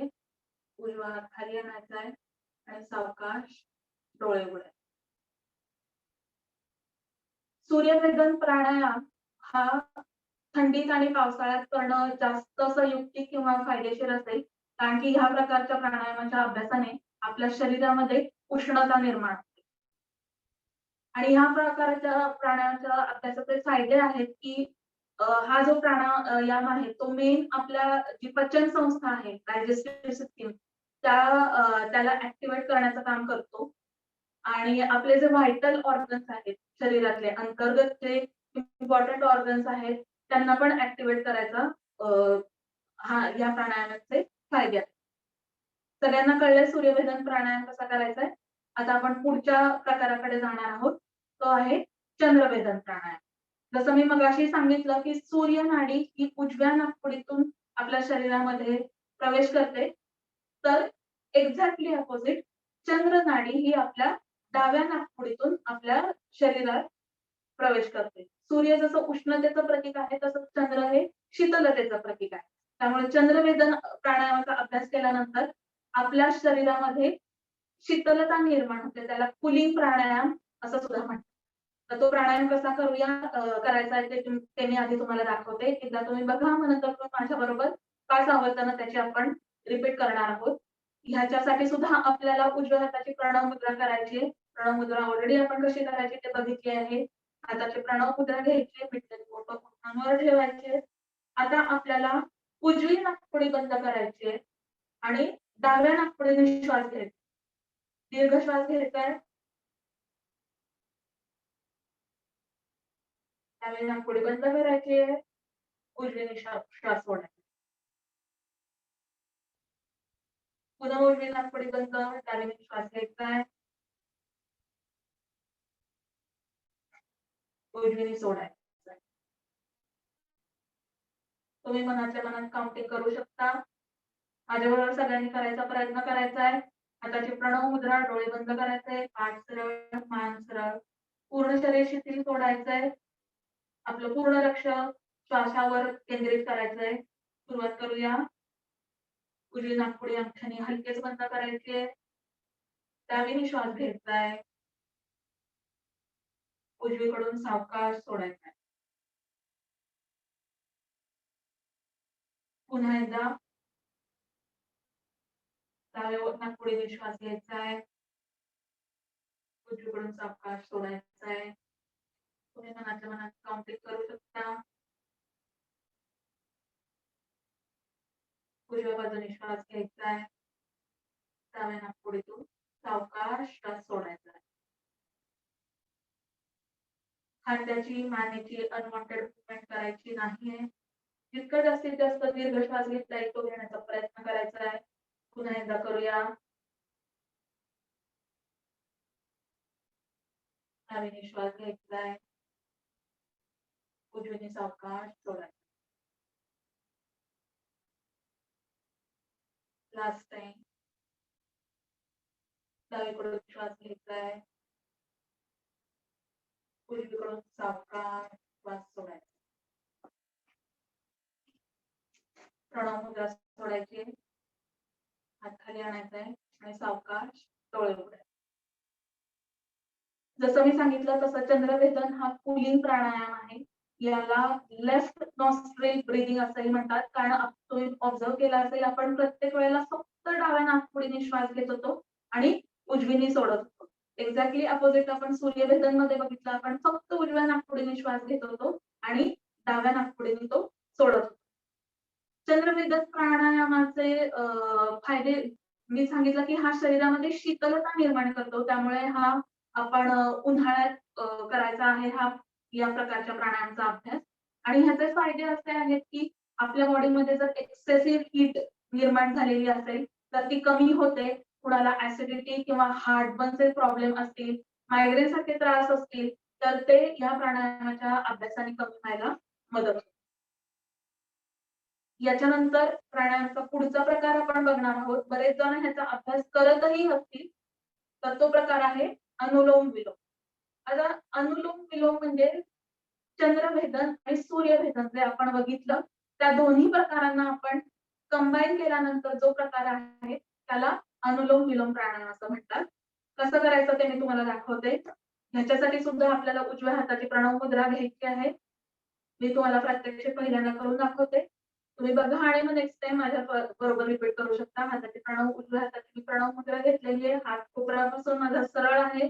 पाठीचा कणा ताठ आहे. दुसऱ्या हाताची ज्ञान मुद्रा आहे. मान सरळ, डोळे अलगद बंद करायचे. आता अनुलोम विलोम प्राणायामची सुरुवात करताना आपण पहिल्यांदा डावीकडून श्वास घेणार आहोत. उजव्या नाकपुडीतून सोडणार आहोत. लगेच उजवीकडून श्वास घ्यायचाय आणि डाव्या नाकपुडीतून आपल्याला श्वास सोडायचा आहे. मी मगाशी सांगितलं त्याप्रमाणे तुम्ही श्वास घेताना म्हणजे पूरक करताना तुम्ही मनातल्या मनात आकडे मोजू शकता. तुम्ही 4 आकड्यांमध्ये सुरुवातीला श्वास घेतला तर 4 आकड्यांमध्ये सोडायचा आहे. श्वास सोडताना ब्रेक मध्ये सोडायचा नाहीये. तो हळूवारपणे पण कंटिन्युअस फ्लो राहायला पाहिजे श्वास सोडताना.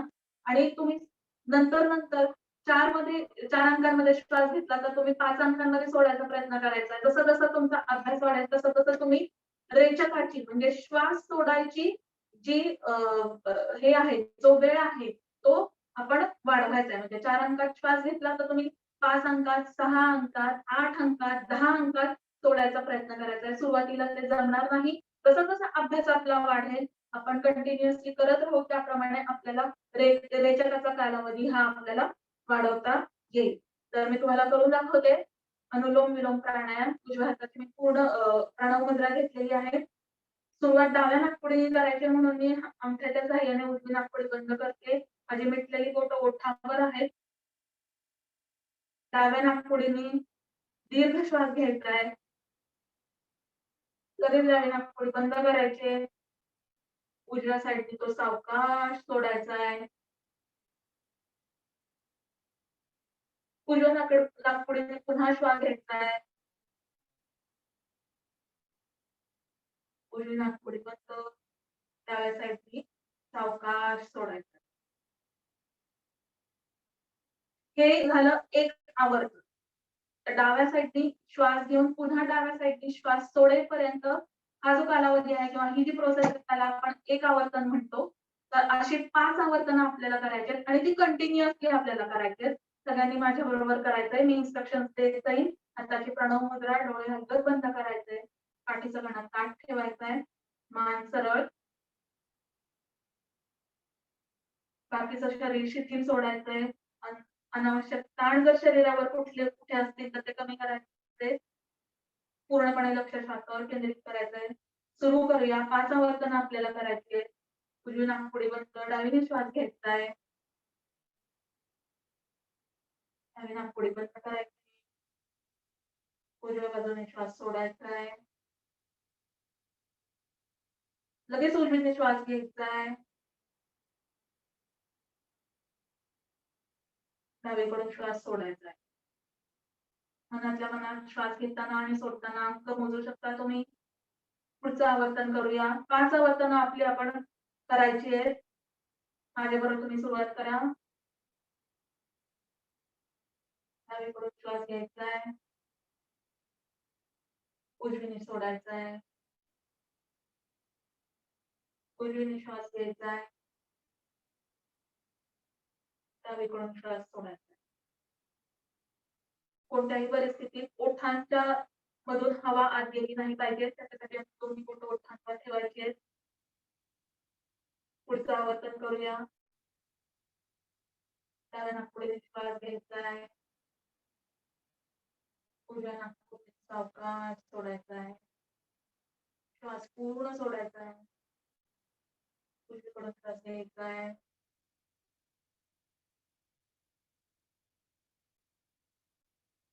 डावीकडून सावकाश सोडायचा आहे. पुढचं आवर्तन करूया. डावीने श्वास घ्या. उजवीकडून सावकाश सोडा. उजवीकडून श्वास घ्यायचा आहे. डावीकडून सावकाश सोडायचा. शेवटचं आवर्तन करूया. डावीकडून श्वास घ्यायचा आहे.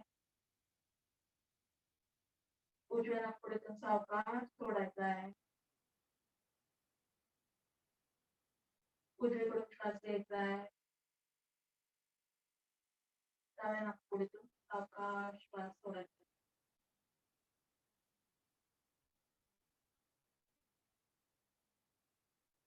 प्रणव मुद्रा सोडायची. हात खाली, डोळे हलगत उघडायचे. एकूणच प्राणायामाच्या अभ्यासाने आपल्या फुफ्फुसांची जी कार्यक्षमता आहे ती वाढण्याला खूप मदत होते. जास्तीत जास्त कार्यक्षमतेने ते म्हणजे त्यांचं कार्य करू शकतात. आणि जसं जसं तुमच्या अभ्यासात प्रगती होईल असं सरांनी सांगितलं त्याप्रमाणे तुम्हाला मेंटल पीस पण त्यांनी म्हणजे अनुभव येईल. तुम्हाला मनःशांती आपल्याला या प्राणायामाच्या जास्ती दिवस करण्याच्या अभ्यासाने तुम्हाला त्याचा प्रत्यय येईल. तुम्हाला स्वतःला जाणवेल की आपलं ब्रीदिंग चांगलं होतंय किंवा जास्त कार्यक्षमतेने आपले फुफ्फुस किंवा लंग्स फंक्शन करतायत. आता पुढचा प्रकार आपण बघूया. जे आपण अनुलोम विलोम केलं ह्याच्यामध्ये आपल्याला काही सेकंदांसाठी श्वास रोखून धरायचा. सुरुवातीला जास्त वेळ श्वास रोखता येणार नाही. 2 किंवा 3 आकड्यांपर्यंत जरी आपल्याला श्वास रोखता आला तरी तो रोखायचा आहे.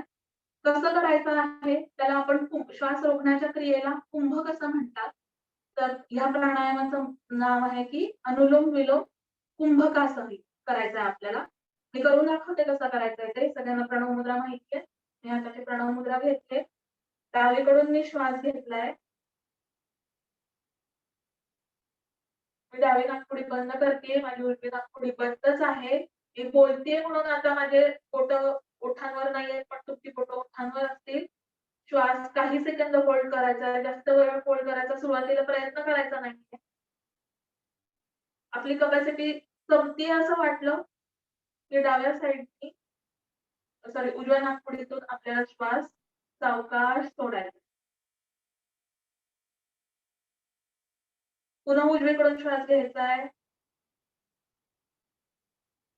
दोन्ही नाकपुड्या बंद. काही सेकंद श्वास होल्ड करायचा आहे.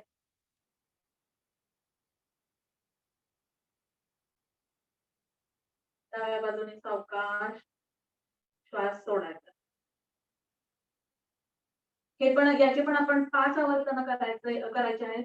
ज्यांना हाय बीपी किंवा हार्टशी रिलेटेड खूपसा प्रॉब्लेम आहे त्यांनी जास्त वेळ श्वास रोखून ठेवायचा नाहीये. काही सेकंदांपुरता सुरुवातीला तुम्ही श्वास सोडा. हळूहळू जशी तुमच्या अभ्यासात प्रगती होईल तसं तुम्हाला कुंभकाचा कालावधी सुद्धा वाढवता येईल. पण एकदमच सुरुवात करायची नाहीये. आपली प्रत्येकाची कपॅसिटी आपल्याला माहिती आहे की आपण किती वेळ श्वास रोखून धरू शकतो त्याप्रमाणे करायचं आहे. सुरुवात करूया. सगळ्यांनी हाताची प्रणव मुद्रा घ्यायची आहे. डोळे बंद करायचे, पाठीचा कणा ताठ, मान सरळ ठेवायचे, मन शांत करायचंय. अनुलोम विलोम कुंभकासही नमन प्राणायाम करतोय. सुरुवात करूया. डाव्या बाजूने दीर्घ श्वास घ्यायचा आहे. डावी नाकपुडी बंद, दोन्ही नाकपुड्या बंद आहेत आपल्या. काही सेकंदांसाठी श्वास आपण रोखून धरणार आहोत. डाव्या साईड उजव्या साईडने सावकाश श्वास सोडायचा आहे. पुन्हा उजव्या बाजूने श्वास घ्यायचा आहे. काही सेकंद होल्ड.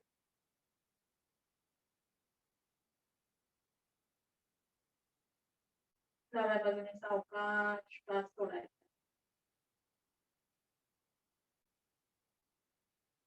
पुन्हा एकदा करूया.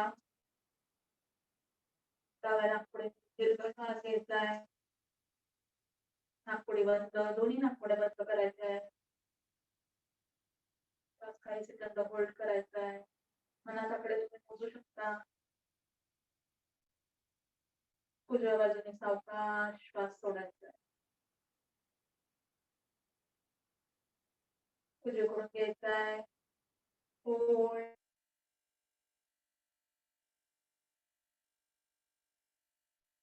डाव्या बाजूने सावकाश श्वास सोडायचा. अजून एक आवर्तन. डाव्या नाकपुडीतून श्वास घ्यायचा आहे. दोन नाकपुड्या बंद. श्वास रोखून धरायचा आहे. उजव्या नाकपुडीतून सावकाश श्वास सोडायचा. उजवीने घ्यायचा आहे. होल्ड. डाव्या बाजूने सावकाश श्वास सोडायचा. शेवटचं आवर्तन करूया. डाव्या बाजूने दीर्घ श्वास घ्यायचा आहे.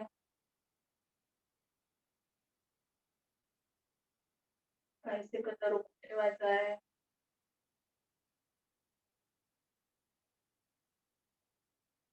उजव्या बाजूने सावकाश श्वास सोडायचा आहे. उजव्या बाजूने पुन्हा एकदा दीर्घ श्वास घ्यायचा आहे. काही सेकंदासाठी दोन्ही नाकपुड्या बंद, श्वास रोखून ठेवायचा आहे. डाव्या बाजूने सावकाश श्वास सोडायचा.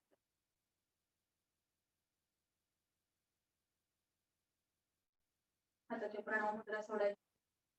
सावकाश डोळे उघडायचे.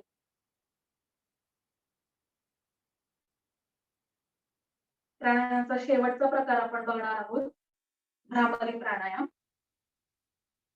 तो कसा करायचा मी आधी तुम्हाला सांगते.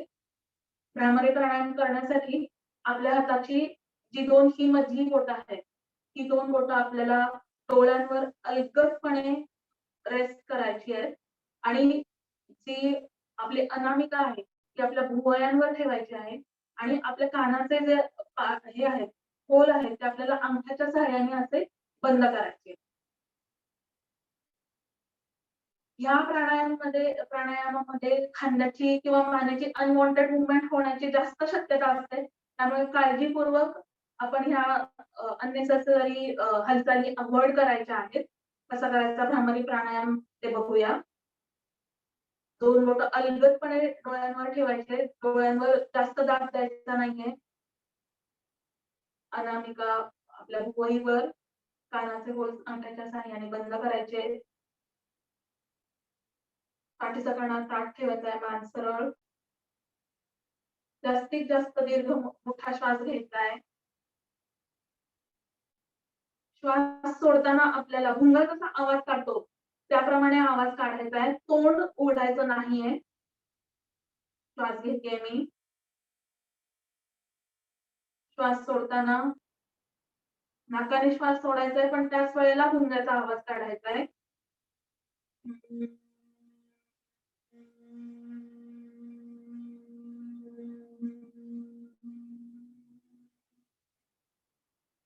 सुरुवातीला या प्रकारच्या प्राणायामामध्ये आपला श्वास एकदम सुटू शकतो.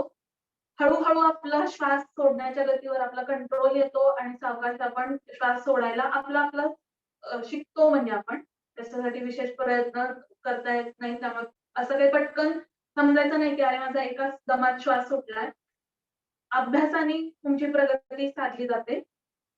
कसा करायचा प्राणायाम आपण पुन्हा एकदा बघूया. दोन्ही हातांची बोटं मी डोळ्यावर अलगद ठेवलेली आहेत. कान मी बंद केलेली आहे. दीर्घ श्वास घेतलीये. श्वास सावकाश सोडताना भुंग्याच्या आवाजासारखा आवाज काढायचा आपल्याला.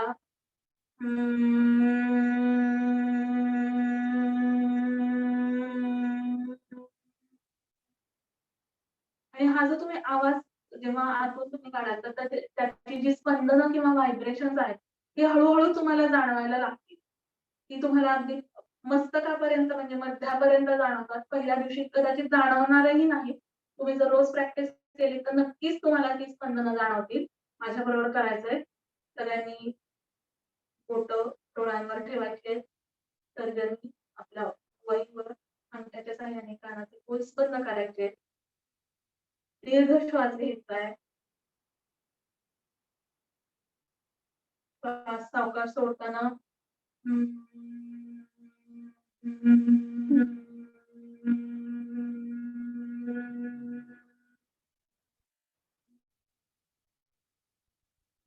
पुन्हा एकदा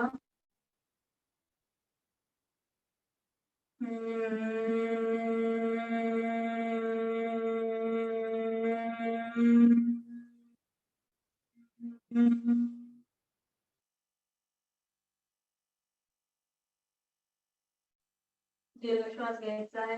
श्वास सोडताना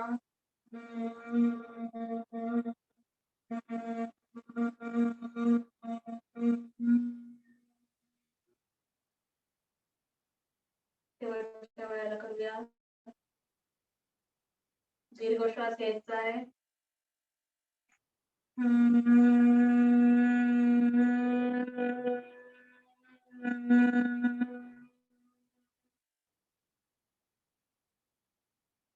हात सावकाश खाली आणायचे. सावकाश डोळे उघडायचे.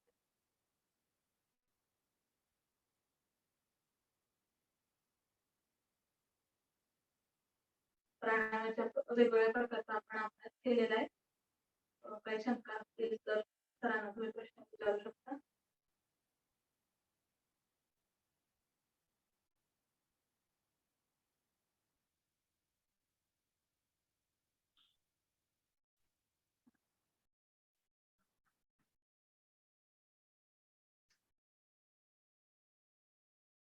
ओके. सो भ्रामरीचे आवर्तन पूर्ण झाली आहेत आणि यामध्ये एक महत्वाची गोष्ट लक्षात ठेवायची की हा जो प्राणायामाचा प्रकार आहे हा तुमच्या व्हायटल ऑर्गन पर्यंत जाऊन त्याला मदत देणारा आहे. त्यामुळे आपण प्राणायाम आणि सूर्यनमस्कार किंवा योग साधना यांना एवढं महत्व देतो कारण व्हायटल ऑर्गन पर्यंत जाणं आवश्यक आहे. तुमच्या चेहऱ्याला जी कंपनं जाणवणं आवश्यक आहे ती भ्रामरीतून जाणवतात आणि त्यातून तुमच्या मेंदूपर्यंत तुमच्या सायनसचा भाग हा सगळा त्या कंपनातून तिथली नाडीशुद्धी होते. आणि सूर्यनमस्कार, योग साधना किंवा प्राणायाम या सगळ्या प्रकारांमध्ये नाडीशुद्धी होते. त्याचं कारण हे की इथे तुम्ही अंतर्मुख होत आहात. नाडीशुद्धी होण्यासाठी दोन गोष्टी आवश्यक आहेत. नाडीशुद्धी होण्यासाठी केवळ शरीराची शुद्धी नाहीये, ती मानसिक पातळीवर देखील आहे शुद्धी. कारण नाडी हे काही म्हणजे एक त्याला फिजिकल सिग्निफिकन्स नाहीये. आपल्या शरीरामध्ये ज्या नाड्या आहेत त्या शक्तीचं वहन करतात, नुसत्या रक्ताचं वहन नाही करत. आणि ज्या शक्तीचं वहन करतात त्या नाड्यांची शुद्धी होण्यासाठी तुमच्या शरीरासोबत मानसिक पातळीवर देखील शुद्धी होणं आवश्यक आहे. तर त्यामुळे जेव्हा तुम्ही अंतर्मुख होतात, जेव्हा तुम्ही सगळ्या विषयांपासून दूर होतात, तुमच्या इंद्रियांवर नियंत्रण आणतात, त्यांना श्वासावर लक्ष केंद्रित करायला भाग पाडतात, तेव्हा ते एक तर वर्तमानात येतात, भूतकाळ आणि भविष्यकाळापासून स्वतःचा संबंध तोडतात. वर्तमानात आल्यानंतर श्वासावर लक्ष केंद्रित केल्यानंतर त्यांच्यामध्ये एकाग्रता वाढते आणि विषयांची जी आपण सतत भोग घेणं चालू असतं, विषयांचा भोग घेणं इंद्रियाद्वारे, ते कमी होतं. त्यातून ती शुद्धी तुम्हाला जाणवते, एकाग्रतेतून ती जाणवते. आणि जसं श्वासातून सगळ्यात जास्त आपल्या शरीरातले जे टॉक्सिन्स आहेत किंवा विष आहे, जे उपद्रवी पदार्थ आहेत, ते सगळ्यात जास्त बाहेर फेकणारी क्रिया कुठली आहे? ती संडासा वाटे जात नाही, लघवी वाटे जात नाही, ती इतर कुठल्याही घामातून जात नाही. सगळ्यात जास्त टॉक्सिन्स कुठल्या प्रक्रियेतून जातात? तर ते श्वासोच्छवासातून जातात. आणि त्यामुळे यावर जेव्हा तुम्ही काम करतात, तेव्हा जास्तीत जास्त शुद्धी तुम्हाला शारीरिक पातळीवर देखील जाणवते. कारण तुमच्या लंग्सची कॅपॅसिटी, फुफ्फुसांची क्षमता जी आहे ती वाढते. आणि ती वाढल्यानंतर साहजिक आहे की जास्त चांगल्या पद्धतीने, जास्त प्रमाणात टॉक्सिन्स शरीरातून बाहेर फेकले जातील. तर त्यामुळे प्राणायाम हा रोजच्या तुमच्या व्यायामाच्या प्रकारामध्ये योग साधनेचा भाग म्हणून यायला हवा. तर आता प्राणायाम, सूर्यनमस्कार आणि ध्यान हे तिन्ही प्रकार आपण करायचे. आणि जसं आता प्राणायाम केलात तुम्ही, त्यानंतर 1-2 मिनिटं डोळे शांत बंद करून श्वासावर लक्ष केंद्रित करून संथ गतीने खोलवर श्वास चालू ठेवायचा. हा एक प्रकार करून पाहायचा. आणि तो तुम्हाला जी प्राणायामातून, सूर्यनमस्कारातून तुम्ही जे कमावलेली आहे शांती, मनशक्ती, स्थिरता, ती झिरपेल चांगल्या पद्धतीने जर तुम्ही ते ध्यान केलं तर. तर हा प्रकार चालू ठेवायचा. आणि हे सेशन आपण इथे थांबवूयात. यात तुम्हाला अजून कुठले प्रश्न असतील तर ते तुम्ही आत्ता विचारा. आणि स्पर्धेविषयी तुम्हाला माहिती ग्रुपवर मी पोस्ट करेलच. कोणाला काही शंका आहे का?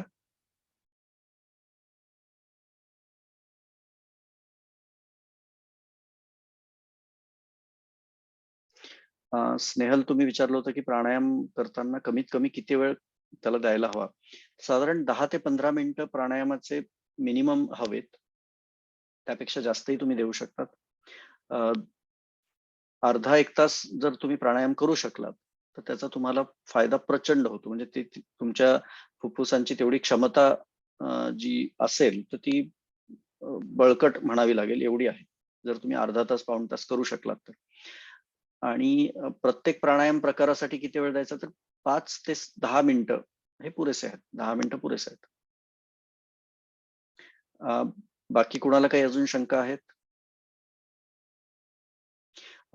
योजनाने विचारलं होतं की मासिक पाळीच्या दरम्यान प्राणायाम केले तर चालतात का? सूर्यनमस्कार केले तर चालतात का? तर त्याचं उत्तर हे आहे की ज्या दिवशी तुमच्या शरीराला खूप त्रास होत नसेल त्या दिवशी तुम्ही सूर्यनमस्कार अवश्य करू शकता. एखाद दुसरा सूर्यनमस्कार घातल्याने फार मोठा त्रास होणार नाही. फार 50-100 त्यावेळेला घालू नका हात, वाटल्यास जेव्हा पाळी सुरू असेल तेव्हा. पण एक 2-4 घालायला हरकत नाही. त्यानंतर प्राणायाम करू शकतात का? तर हो, करू शकतात. जितका त्रास शरीराला होत असेल तितका कमी करा, पण चालू ठेवा. त्यातून तुम्हाला स्थिरता मनाची जी आहे ती जाणवेल. शक्यतो मेन्स्ट्रुअल सायकल चालू असताना शरीर थकलेलं असतं, मानसिक पातळीवर थोडी चंचलता असते, तर ती तुम्हाला कमी झालेली जाणवेल आणि थकवा थोडासा कमी झालेला जाणवेल. त्यामुळे काही प्रमाणात करायला हरकत नाही. पण अगदीच तुम्ही गळालेले असाल, शक्ती कमी झालेली असेल आणि शरीरात खूप दुखत असेल सगळ्या ठिकाणी, तर तेव्हा एखाद दिवशी गॅप घेतला हरकत नाही. पण प्राणायामाने तसा फारसा फरक पडत नाही, त्रास होत नाही. झाला तर फायदाच होतो. आवर्तनं किती घालावीत यापेक्षा मी म्हणेल की ते, कारण प्रत्येकाची गती वेगळी आहे. तर साधारण 10 मिनिटं एखाद्या प्राणायामाचं आवर्तनं तुम्ही चालू ठेवायची. 10 मिनिटानंतर दुसरा प्राणायामाचा प्रकार घ्यायचा. आणि सूर्यनमस्कार साधारण 15 ते 20 पर्यंत तुमचे सकाळी झाले पाहिजे. जवळपास सगळ्यांना मी हे सांगितलेलं आहे 1-to-1 कॉलमध्ये. आणि त्यानंतर दिवसभरामध्ये तुमच्या क्लिनिकमध्ये, ऑफिसमध्ये, वर्किंग फ्रॉम होम असाल तर तुमच्या घरच्या चेअरच्या मागे एक योगा मॅट घालून ठेवायची आणि तिथे दर 2 तासांनी सूर्यनमस्कार करायचा. त्याचा तुम्हाला प्रचंड फायदा जाणवेल. तर त्या स्पर्धेच्या बाबतीतची माहिती मी ग्रुपवर टाकेलच.